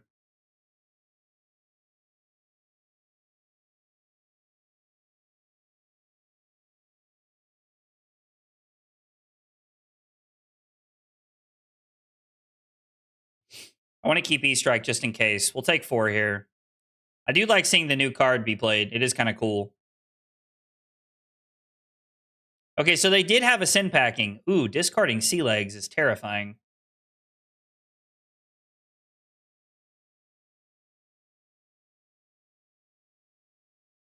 Yeah, I guess we'll go to 31.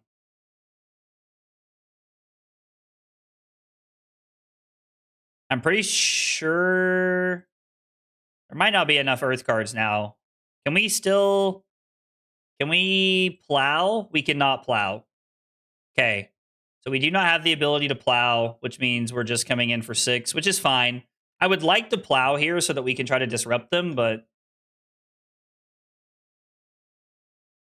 I mean, I would say that our opponent hasn't necessarily, like, rolled hot. Like, that was a good turn. But, like, it feels like they've had a fine draw so far, is how I would describe what's happening.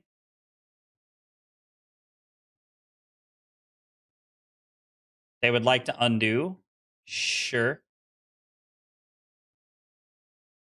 So they've discarded the sin packing. Are we supposed to pitch Fruits of the Forest to play Oasis Respite now? And target this?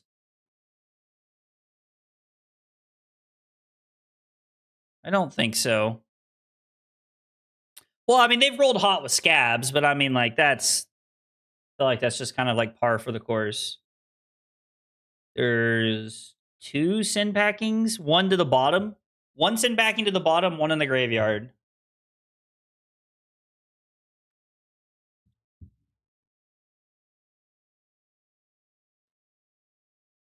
And Timmy the Command and Conquer is fine.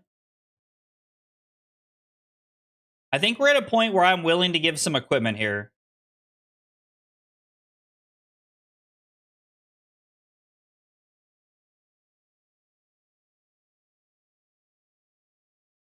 Like, I think we can do this.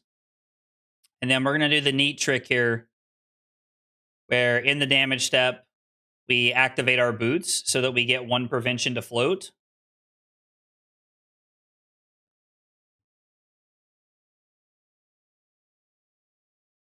Yikes. Oh my god.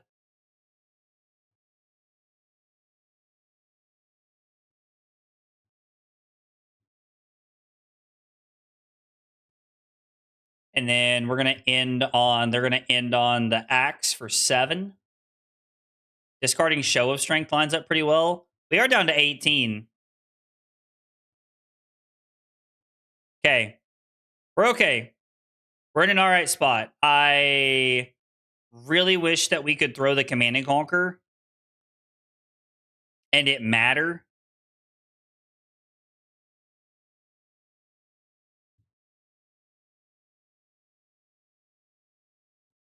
Just make the poised play, attack for 6.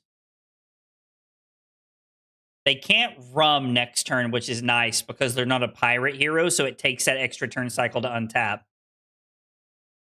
Having Oasis Respite in Arsenal is a very good place to be.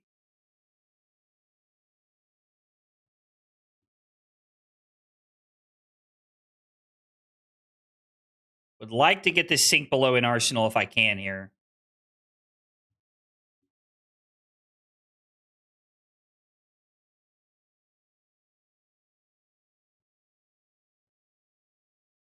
And we could just play Pulse.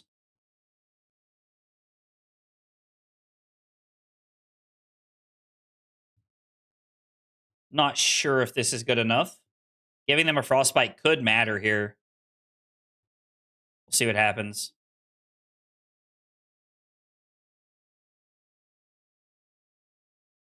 Using the rum on Scabs is interesting because it gets go again, right? Oh, that is kind of cool, actually. That's kind of juiced.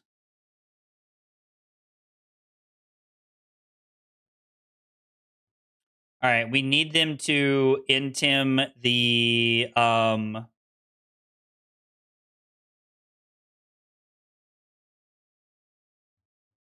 guess it doesn't really matter. Okay, so we're gonna say no blocks. We're gonna Oasis Respite.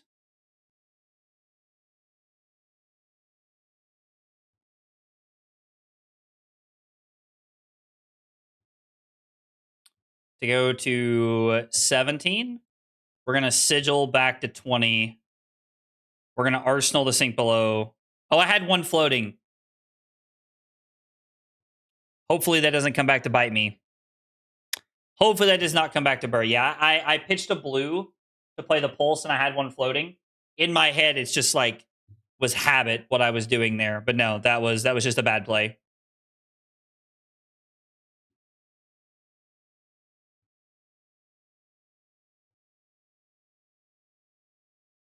Okay. We're kind of cooking.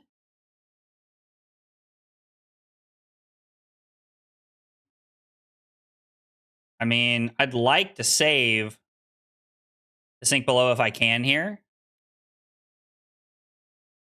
Yeah, immediately comes back to bite me. So accurate because a 1-card play here would let us sledge. Actually, just a bad play. Bad play. Yeah, that was not great. Small mistakes like that are the difference in winning and losing games. We'll give Sink Below.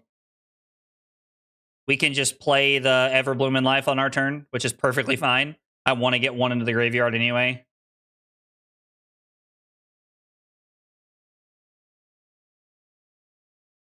There's what, 1 Blood Rush Bellow left?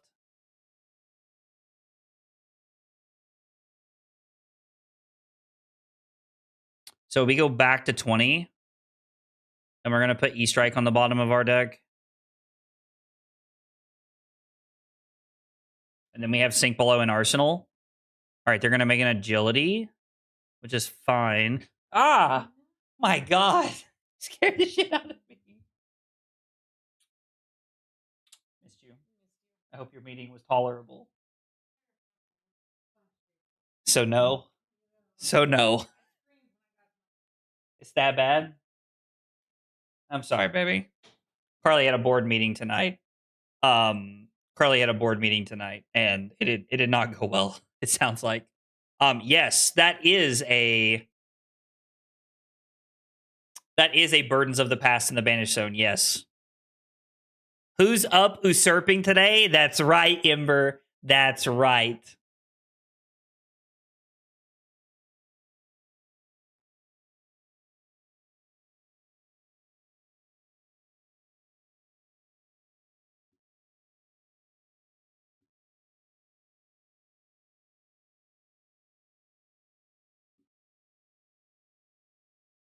What if we take 2 here? We'll just block channel, take 2.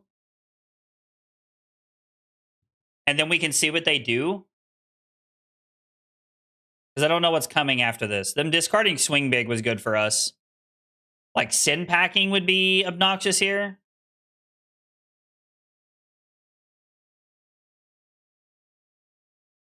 Yo. Pitch, red, and pass is crazy work. I don't think we can keep this, right? Can we just IP this? Are we in a good enough spot to just IP this? We throw CNC, force their hand a little bit. We have this in Arsenal. I think that keeping this in our deck for later is fine, right? So I have to say, you guys are talking about bling. I have found that I have a lot of bling laying around. A lot more than I thought I had that I think I'm gonna sell. So if people are interested in like a lot of like promos and stuff like that, like yell at me after this, like message me, because I have a lot of shit I'm about to like probably move. So hand's kind of weird, right? Block, plow, and sink below. You guys want to bottom? Let's block, plow, and sink below. We can bottom the felling, and then we can E-strike on our turn into Arsenal the sink below. Seems fine. They just pitched a swing big and a buck wild. They're setting up for like a bigger turn late. Gotta sell some bling to buy into Riftbound. Oh, nope. I meant to put that on the bottom. Sorry, opponent.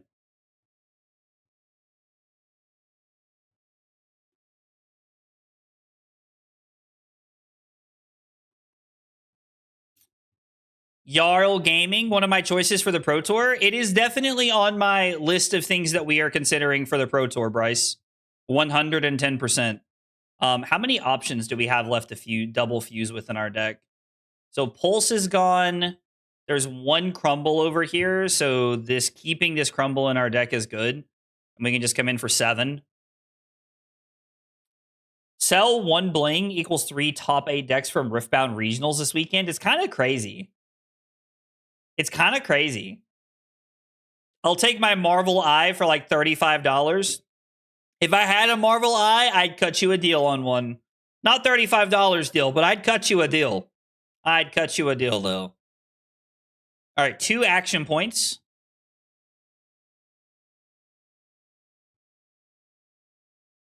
They discard Splatter Skull. I'm pretty sure that's the second one they've discarded.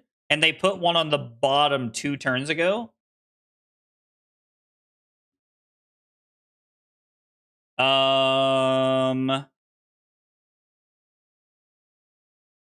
What if we just block 6? Like, what if we just block 6? Save the D-React here in our arsenal, I think is fine. Think it's okay. Yo, Electrum with the 21 months. Yo, Electrum, thank you so much for the 21 months on Twitch, brother. I appreciate that. How am I feeling about the Pro Tour? I mean, I really like Draft. I feel pretty comfortable with Draft and like where I'm sitting right now. So I feel like we're in a pretty good spot looking for the Pro Tour. Trying to find the deck that I want to like finally settle on is kind of like where I'm at. Like, what do I want my deck to be that I play? You know, Jarl is on the list of things that we're looking at. I mean, this seems like a good arm piece time, right?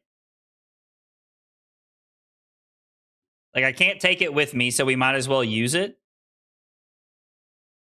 And then I think this is also a good sink below turn. This turn is actually really strong because we get to do both sides of Everbloom in life to go back to 15. The last Blood Rush Bellow is gone, which is super good for us. And then we get to attack for half their life total. And they have 21 cards in their deck versus our 32. So we're in a pretty good spot. I've been a bit absent, so I don't know what you're doing in CC. Oh, gotcha. No worries, man. I tell everybody, you know, like you're never required to be here. I love that you guys want to hang out and be here, but like I get it, you know, life takes over, like, or sometimes you're just watching other people, and that also doesn't bother me. I love that other creators get support. Like I I sent Steven a message earlier. I'm so glad that I saw Steven streaming the keynote. Like or not the keynote, the teaser. Like I love that somebody else is also like streaming the keynote. Or God, the teaser trailer 1. I was so glad to see him go live for that earlier. Hope you saw my message. Pro Tour is July. Pro Tour is July.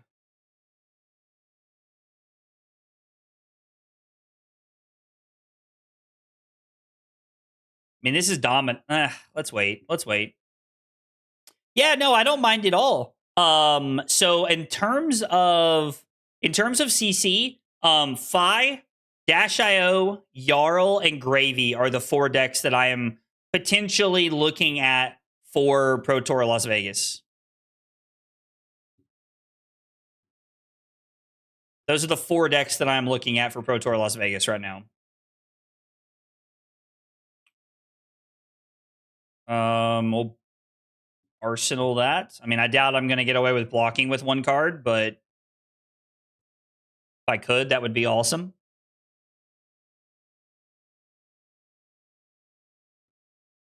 Sit just over here and banish. So my only crumbled like out of the deck. There's still 2 fuse targets for Oakenold.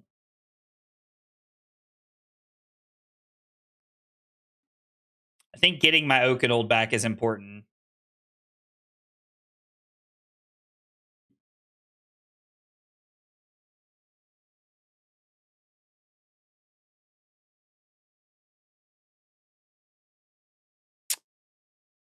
Do we want to throw Sledge, or are we at a point in the game where 7 is just better than 6? I think we might be at a point in the game where 7 is just better than 6. I know Aggro would like my new list. What new list are you talking about, Damien? I could see Justin winning the next Pro Tour. If it isn't Aggro, listen, I greatly appreciate those kind words, Electrum, but we'll see. We're trying to lock in and put a result on the board. We're trying to put a result on the board.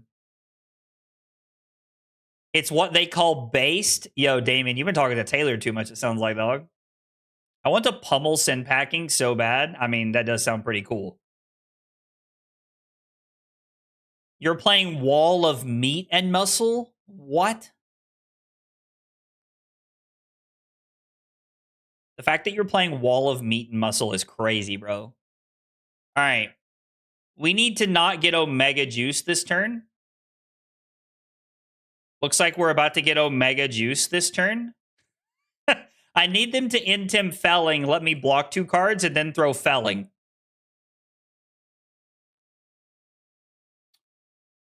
And see, when you're not on a heavy hitter's Guardian, I mean, it's going to be a very different experience, that's for sure. That is for sure. Yo, Damien's always cooking. Damien's always on the sauce. If there's anything I've learned about Damien, is that he's always on the sauce. Did not take felling.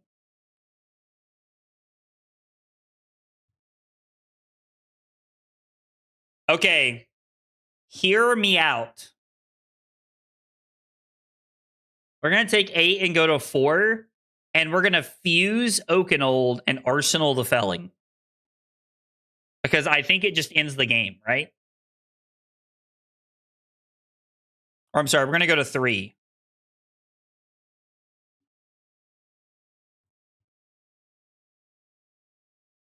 Because I think this just ends the game. Like, I don't know how they get out of this one. I was going to just block with 2 cards, but I was like, I think we just have a better line here, right? Like, this just wins. I was like, I think that's just going to get us there.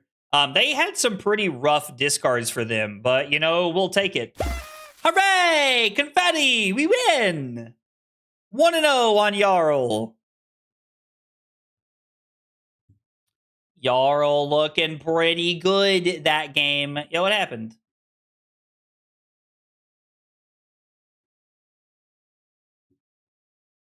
I saw 1 reckless swing and they discarded it that game. So let's see. We did get a win against Rhinar. Op had some unfortunate discards that could have taken multiple cards from us.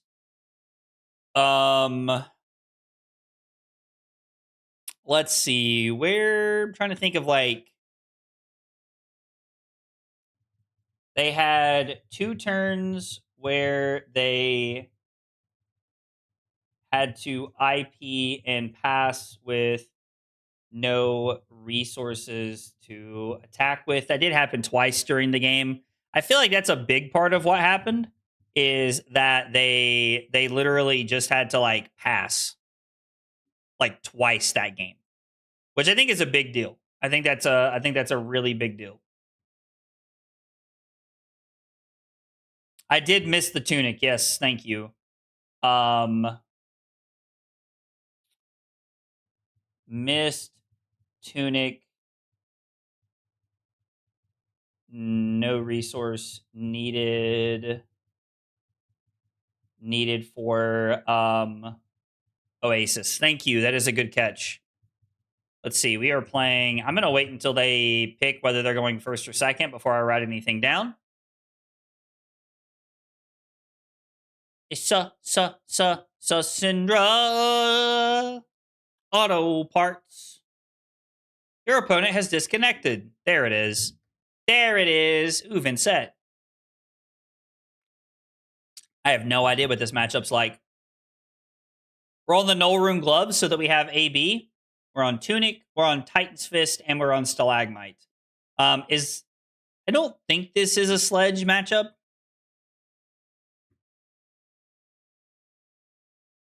Is this a Sledge matchup or a Rampart matchup, maybe? Is this Rampart so that we can block the... I don't know. I'm intrigued by this. We're on 61. We're not on Oasis Respite or Remembrance. I don't know. I'm curious to see how Stalagmite does in this matchup. Hang on, let me write this down. We are playing Vynnset, and we are going first. I would love to enable chat, opponent. Would you like to enable chat?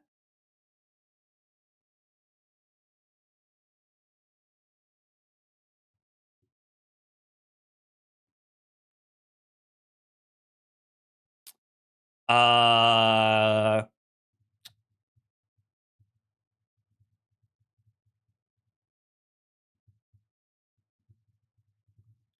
think you can get them through their Metafy. I think you can get the Fablazing Sleeves to the Metafy. If I remember correctly, I think that's it. Do I want to peek? Like, do I peek myself here? And then we just put the felling on the bottom? I can't think of a Guardian joke that would land. That's okay. That's okay. I know you're here. I know you're here. Let's peek. Target me. And then we're going to Arsenal Midas Touch. Because I actually like having Midas Touch. Yeah, we're just peeking ourselves on stream. Everybody mind their business. How about that? No, I'm just kidding. Wait, yo, is this Scepter and Flail? Is this a thing? Are we about to get double weaponed? We're getting juiced. I'm totally distracted from whatever this Jarl gameplay is. I'm just baseless, specking on shadow stuff. No apologies necessary, my friend. No apologies necessary, my friend. It is A-okay. I would have loved to have discarded Fiddler's Green right there. That would have been the juice.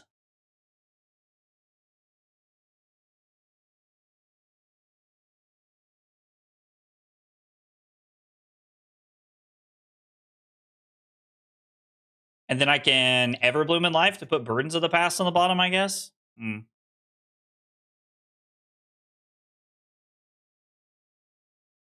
about to get juiced by like a Spellbound Creepers, or Because I feel like you're not supposed to attack me there. I don't feel like that's the correct play pattern.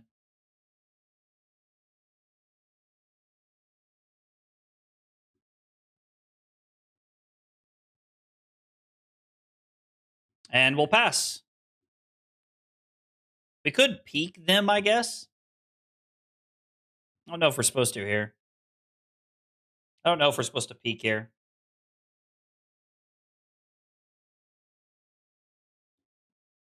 My Dr. Pepper is empty. This normally doesn't happen during the stream. Although I guess I should drink water. I don't know. It's what my doctor says or something lame. You know what I'm saying? Doctors are always like, oh, you're drinking too much soda. You're this. And I'm like, well, yeah, your mom had too much soda last night. How about that, doc? Anyway, here's Wonderwall.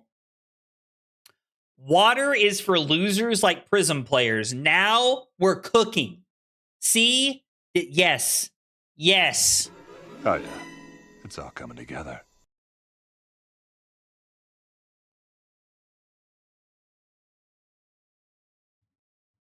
I think we can just throw the old CNC here. Give him a little juice. Is Blood Tribute the card we were talking about earlier? Is that the card we were talking about earlier? That I didn't know what it did, and you all were like, oh, it draws a card or does something. That sounds vaguely familiar to me. Oh. By the way, guys, podcast is being recorded tonight, so if you are interested in asking the podcast some questions, make sure you get those in. It's in the Discord, ! Discord. If you're not in the Discord, we'd love to have you. John, are you still here, by the way? Lupine, you still here? I saw you say something earlier, John. Mr. Matrix Coin Hunter. First off, what a name. Thank you so much for the sub over on YouTube. I appreciate you being here and hanging out. Guys, if you are here for the first time and you're new to the channel, we got 3 questions we ask everybody when they're new. Those questions are, what's your name? What got you into Flesh and Blood? And what are your favorite hot dog toppings? Tell me about yourself. Love to get to know more about you guys while we're here. I don't really want to take any damage. So I guess we won't. So are we supposed to sink the sigil here? Like, what if I block with Boots of Omnus Ward? Boots of Omnus Ward and then sink? And then we sunk the sigil, kept this in hand? I kind of like that idea. We have a Midas Touch in our arsenal to kill Narseth later in the game. So, John, I'm going to reach out to you later. Somebody was talking to me about like a charity stream idea, and I want to reach out to you and talk to you about that to see if we can put something together here soon. I'm not sure exactly what it would look like, but I think it would involve like a bunch of us as creators doing something.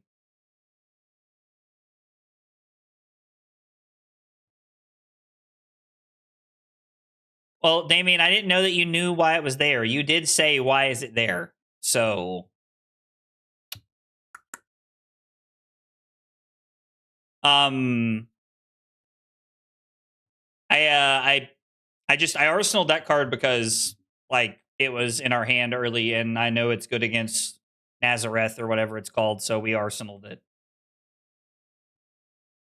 Yeah, no, Damien, you're good. You're good. I know, dog. I know.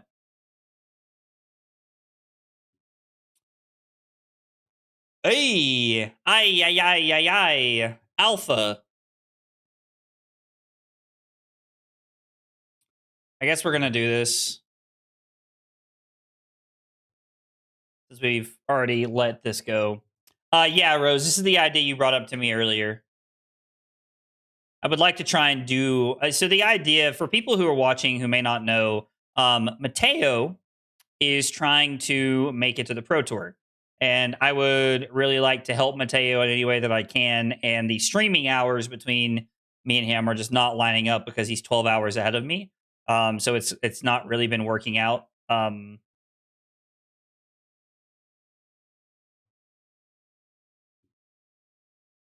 What does this mean? Is it going to come in for a lot? Big Sag. So, I mean, yeah, I guess we'll just sync this. Which works out well, I think. Yeah, I would like to try and do something for Mateo, and I think we're going to try and, like, do, like, a content creator roundup. Is the idea. We're going to try and do, like, a content creator roundup and try to get something together.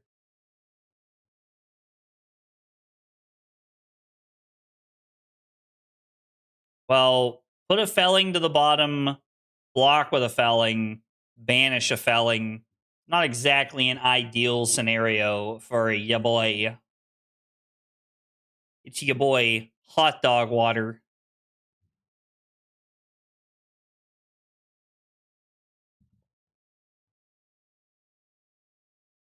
Oh. I can tell I did not stretch last night. My legs are sore.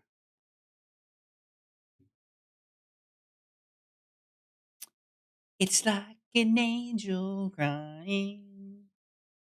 Guess I'd rather have the frozen to death. What are we doing with content creators? Don't worry, Damien. I'm gonna reach out to you too, dog. I'm gonna reach out to you too. I think we're gonna try and do like a charity stream for Mateo. Mateo lives in APAC, and he's trying to make it to his first Pro Tour, which would be Pro Tour Las Vegas. And so I'm going to try and put like a charity stream together or something that we can do amongst a bunch of content creators. So don't worry, Damien. You're going to get a message too. Yeah, Rose, if you want to throw the idea out, that would be great. I'm just kind of, I was going to like poll and see what everybody wanted to do to see like what everybody thought would be like a good idea. Because I'm not really sure. Like,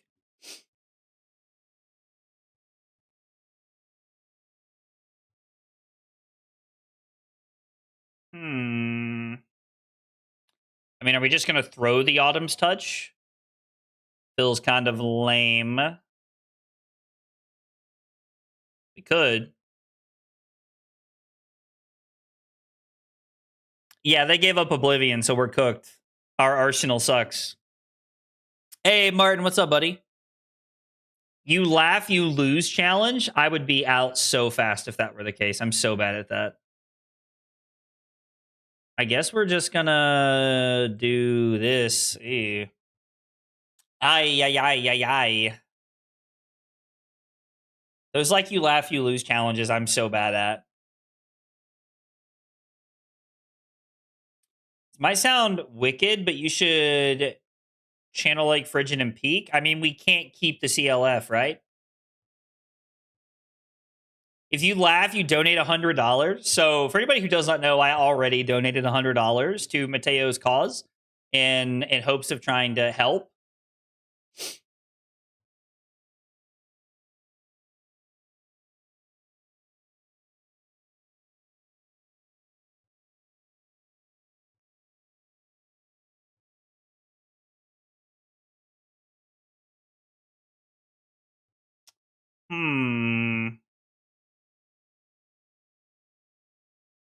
Well, I was hoping it wasn't be on such a good turn, but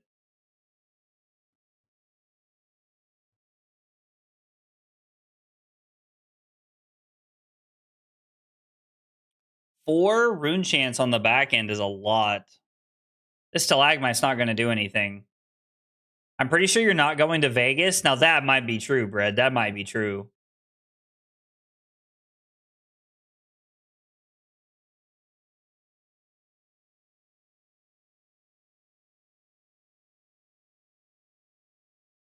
Does blocking with stalagmite make any sense here?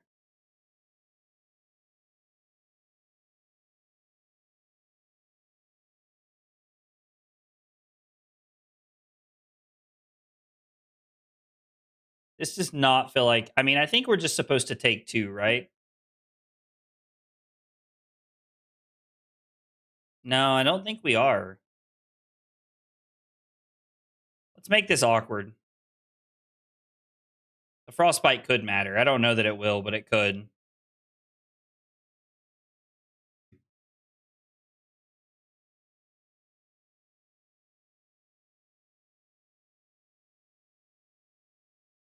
So opponent is deciding here. I do agree with Damien. Like what you said makes sense. That like if we peek a card from them and we're also in a situation, and give them a Frostbite, it's not a bad play. How did you get to the point where you were a part of a team?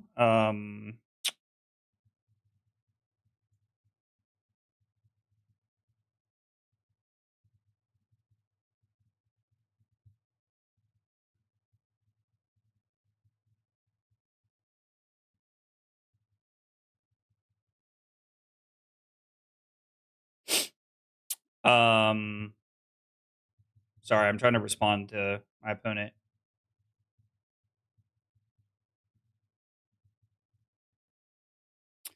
All right.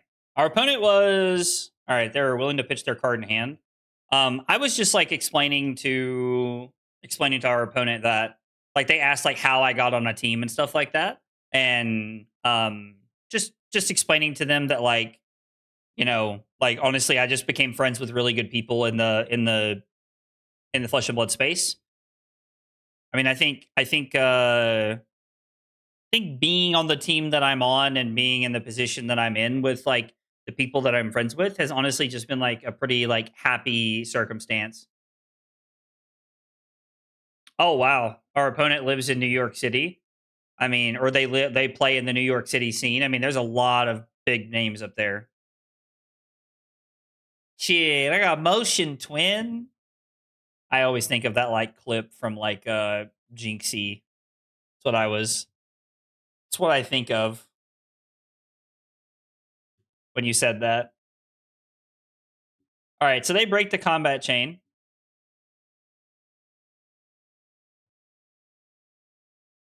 Don't know why they're breaking the combat chain. I don't think they're supposed to. They started typing and then stopped.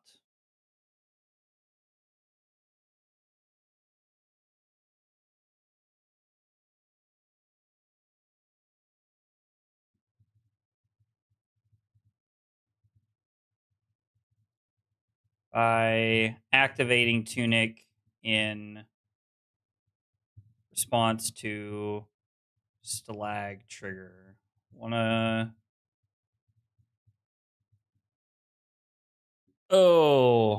trying to explain to them that they can Tunic in response to the Stalagmite trigger and that they can play around the Frostbite.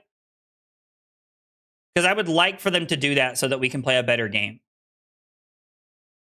Like I would like to see like what this turn looks like because it feels like they're going to push a lot of damage. All right, let's go. Revert to the start of the turn. Let's just make it easy. Let's just go back to the very beginning of the turn and we can just start over. Because they get to like learn from this about how they can like use Tunic in response and how instants work, which is cool. And it also allows me to see a better play line that would punish me more for the way that they are going to play, like for how they're going to like be able to play this turn out. Now, I guess the second Machinations of Dominion doesn't really line up that well. So we pitch Fruits of the Forest because it's the worst blocking card. Ah, that's not what I wanted. Shit.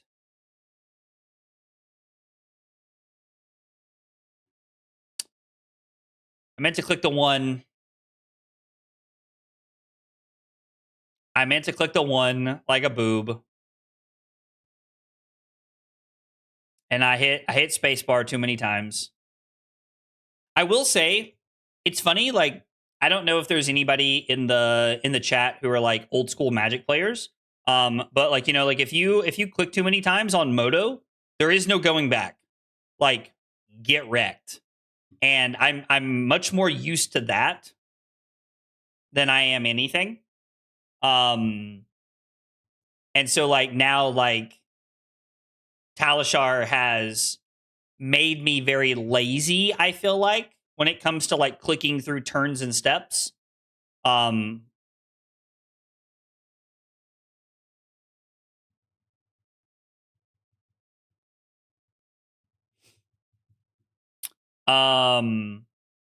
Which is like not necessarily a bad thing. I still understand the rules and stuff like that, but like It is. It has definitely made me like a lazier player. I gotta play against you pros more. That's funny. I would use the term pro to describe myself very loosely. And I do mean very loosely. Please throw widespread destruction at me. Please. Please, please, please, please, please, please, please, please, please, please, please, please, please, please, please, please.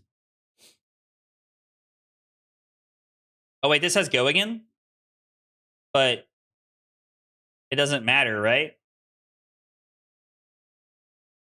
Now the question is, do we want to save the tunic counter? I mean, it's worth a life, right? Like this is fine. Okay, so if I do this, they cannot flail me after this. And I don't want to block flail. I don't want them to be able to flail with the go again, so we're just going to block with stalagmite so that we can prevent them from that, and then we're going to play this. We will leave the Everbloom in life. I think that's the best thing we can leave there.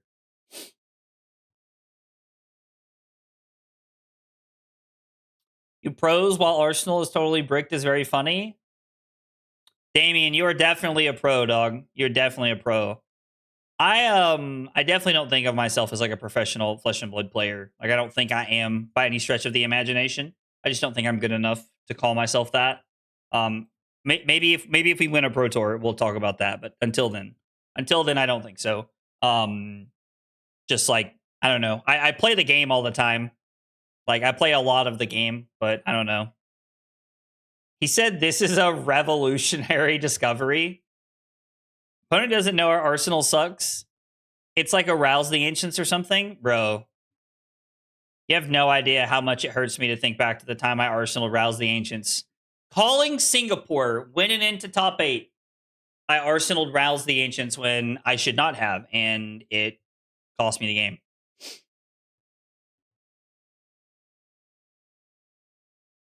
I haven't seen any D-reacts yet, so I don't think the burdens of the past is necessarily important here.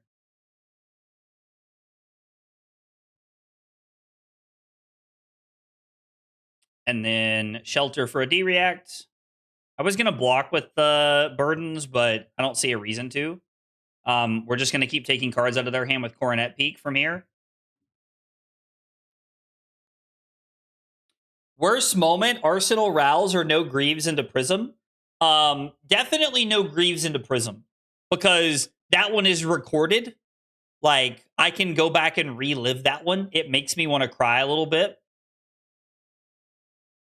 Like that one, that is a hard one to go back and watch. And yet I go back and watch it and torture myself all the time. But the Arsenaling Rouse against Josh Lind for our top 8 match, that literally cost me the game. Hurts really bad because I feel like that was back-to-back tier 4 events. So, like, lost my win into top 8 at Pro Tour London. I guess US Nationals is a tier 3.5, tier 4, I guess. And then Pro Tour Singapore calling top, like, to make the top 8 of the calling, I make a misplay where I Arsenal. And so, literally, back-to-back tier 4 events, I could have had top 8 if I'd played better. Would you rather watch the Prism thing back or be shown every time you punted by not casting Macho Grande? I feel like I have punted by not playing Macho Grande a non-zero number of times. So, let's see. How many rune chants will they make off this? Does discarding Ripple make sense? We discard Ripple. Pitch Pulse of Eisenloft to 3 of the rune chants. Block 3 Arsenal Rootbound seems fine. Yeah, the issue would be the times I didn't realize I punted. That is 110% true. I think we're going to discard this to prevent more setup, is the play. I guess we're going to have to just eat some damage here. Actually, no, we're not. We're just going to banish the Crumble. Please throw Widespread Destruction at me. I mean, it makes more sense for you to throw Destruction because you're getting less value off of Deathly Well here. Got the card blocked for 3 and pitched for 3. There has to be a non-zero number of games that I have lost because I did not play Macho Grande. I mean, there's probably been times that like I've still won games where I should have just played it. I think that's also a very real possibility. All right, so they have no Rune Chant set up and play next turn, which feels pretty good. And then we're still at 34. And we're looking for a D-React Arsenal. I have to be a pro. I don't know. I just feel like I play the game a lot. I don't know that I would consider myself a pro. But I appreciate the kind words from everybody. I was like, but I can cast Righteous Cleansing is so base, bro. So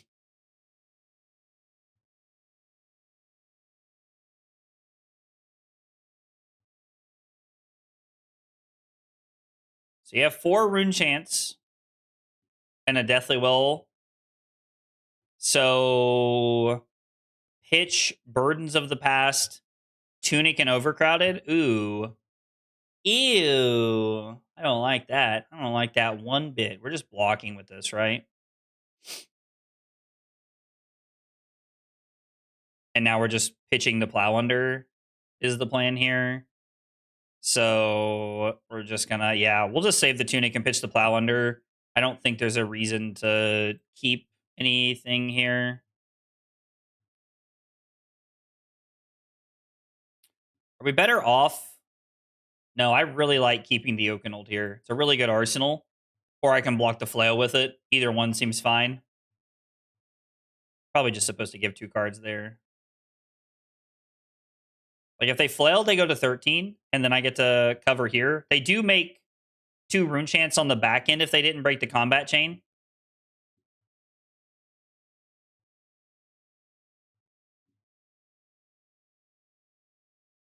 My new pet card is Channel the Skybreaker. I don't even know what Channel the Skybreaker is. Yovern, I really hope I said that right. It's exclamation point deck will get you the deck list.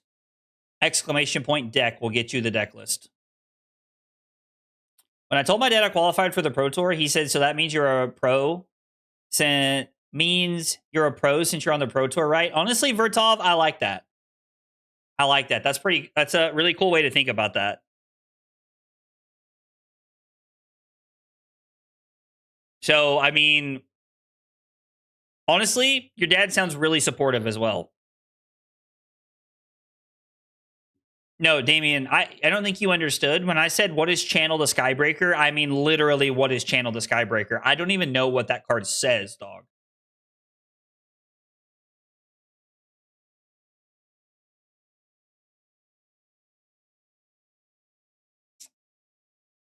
Okay, so we're going to pitch Frozen to Death. Should have kept the Frozen to Death. Actually, I'm just going to Arsenal the Plow Under. We're just going to block like this, and I'm going to Arsenal Plow. Yeah, I would literally have to read that card, Damien, because I don't know what card we're talking about.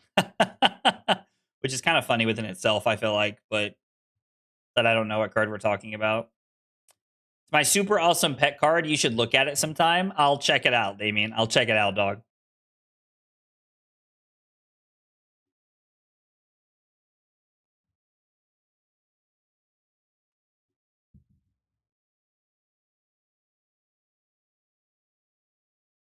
Yo, we're popping off on the main stage tonight, dude. Lots of people hanging out. Appreciate y'all chilling while we are playing some Jarl games this evening. I appreciate it. Damn, I did not write down the timestamp for this game. Enjoy the art on the card? Okay. Write down Vynnset. Do you think Gravy is a favorable matchup? Yeah, 100% Kioma. I think it's probably already like what I would say like slight favor regardless. Like I think that just playing Jarl gives you decent points into the matchup in general, but I also think that if you like want to tech for Gravy Bones, I think it is very, very doable. Very doable. Jarl locked for Vegas? Nah, we're not like locked for Vegas by any means. I am considering Jarl for Vegas 110%. Can I decompose? Yes. Let's disrupt. I've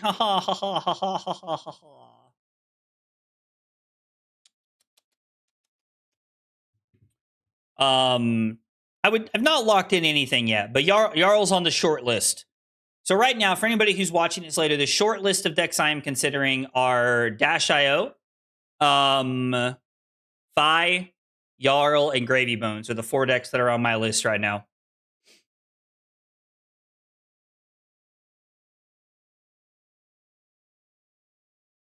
Fool me once, shame on me. Fool me twice, shame on you. I don't know if you guys have ever seen this skit. This guy's from like Australia. Can we rename the short list the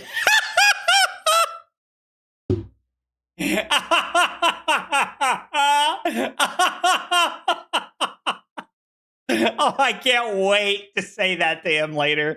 Oh, that is freaking cinema. That is amazing. God, you have no idea how happy that makes me. Oh, yes. The Taylor list from now on. The Taylor list from now on. No, that's not what I wanted. Shit. Oh, that's amazing. Burdens of the Past? I mean, I think Burdens of the Past is just really good when you're like trying to pitch stack Oakenold plays.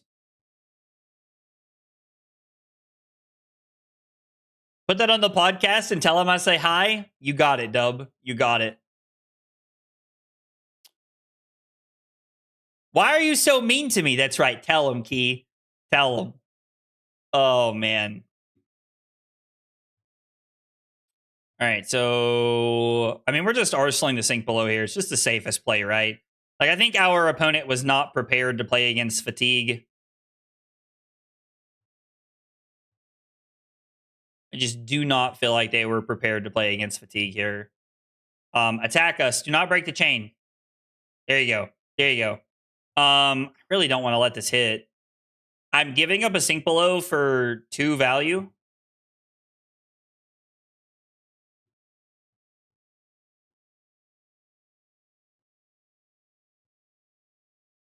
This is actually a super weird decision. So this is worth 4. They don't have creepers. I think this is fine. I feel like this goes against like almost every rule that we have is like playing against. Because I guess I'm actually giving up 3 value. I'm giving up the 1 physical, the 1 rune chant from it hitting, and then I'm giving up the rune chant because we lost a life. I mean, yeah. Like, maybe I'm supposed to block there. Getting 3 value out of that's probably fine. Yo, Aaron said I'm playing Chain in Vegas. We're so back, baby.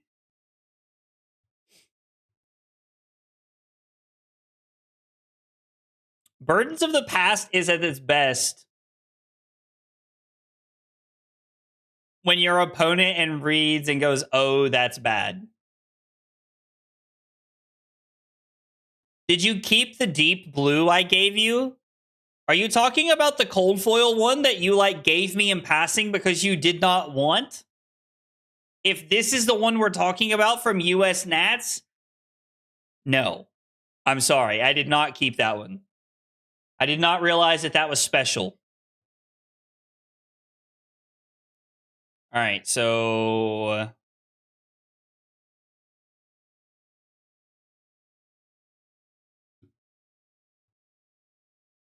think we're just pitching Everbloom in live.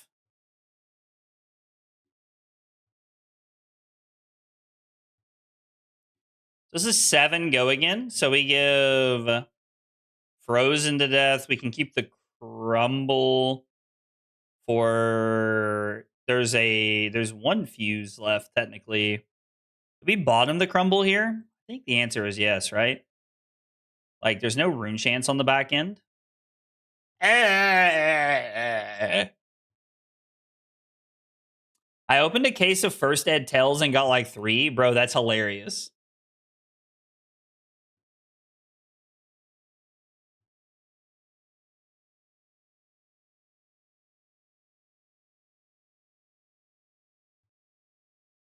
Oh, attack me. Oh, wait, they're going to. They're going to. Oh, yeah. They have Deathly Delight.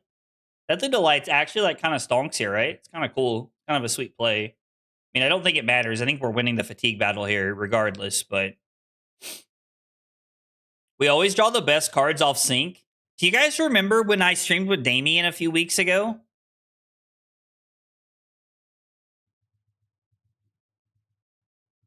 Opponent said they have to leave after this. I mean, I think this is GG regardless. Like, I don't think that they're like, I don't think they can come back from this. We're gonna go to 28, they're gonna go to 10, and then we're gonna go back to 34.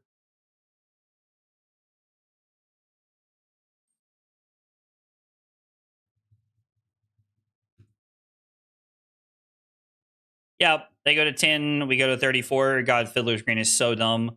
So dummy broken. More like stink below. But like a couple weeks ago, we played a Goldmane Estate with Damien and literally drew Fiddler's Green after I called it. Pretty sure we turned that into a short. Also, hooray! Confetti! My headset turned off, apparently. I didn't hear the confetti. Makes me kind of sad. Makes me kind of sad. Let's see. Win.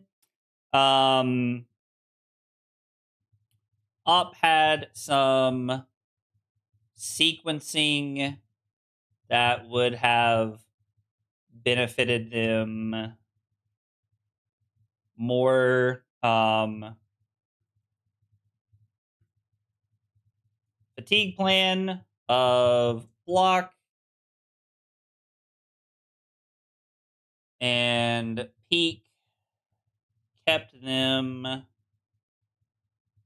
off tempo for most of the game. Let's see. Was there a mistake that I made throughout the game that like felt obvious? Early Midas touch could have been pitched with 2 in deck. Yeah, I think that pitching the Midas touch early would have been a better play. I think that would have been a better play if we had pitched that early on. My calculations on the rune chance are a bit off for taking the flail value. Well, Damien, I'm going to message you about that because I'm curious. I'm curious to know why you think that. The Jarl deck felt good. By the way, we are going to cut the stream off a little early. I'd planned on streaming for probably about 30 more minutes or so, but sounds like Carly had a rough meeting, and I want to go hear about it and see what's going on. So we're going to cut the stream off a little early. But Jarl deck felt good. I think it needs a little bit of work. We'll continue to work on it and see how it feels and where it can line up. I think that this is a good starting place. The one of Winter's Bite could continue to be a blizzard, going to be something I'm going to continue to look at. Remember, as Victor leaves the meta, we could look at cutting Burdens of the Past and playing something like Imposing Visage if we want to. Eclipse is sold out. Of course it is. Of course it is. God, of course it is. I'm sure I've got some old chain shit in there that's probably just spiked. I don't know. I am going to post in the Discord with a list of stuff that I'm selling if you all are interested. So something to keep in mind. Just a bunch of promos and stuff like that I have that I'm getting rid of. So, but yeah, deck felt good. We'll continue to play more of it and I'll work on it off the stream. I think Thursday we are going to do a Thursday is going to be gravy night. We're gonna try and have somebody on so that we can do some gravy practice. See what we can put together for Thursday. Should be fun. And then also don't forget tomorrow my behind US Nationals, a look at behind the US Nationals comes out tomorrow, so make sure you check that out. It was one of those videos that I spent a lot of time working on. So I don't know. I would like some feedback about whether you liked it or not if you guys catch it tomorrow. So hopefully you guys enjoy it. But anyway, Thanks for being here. Thanks for hanging out. Hope you guys have a good night, and I will see you guys on Thursday. Take it easy, guys.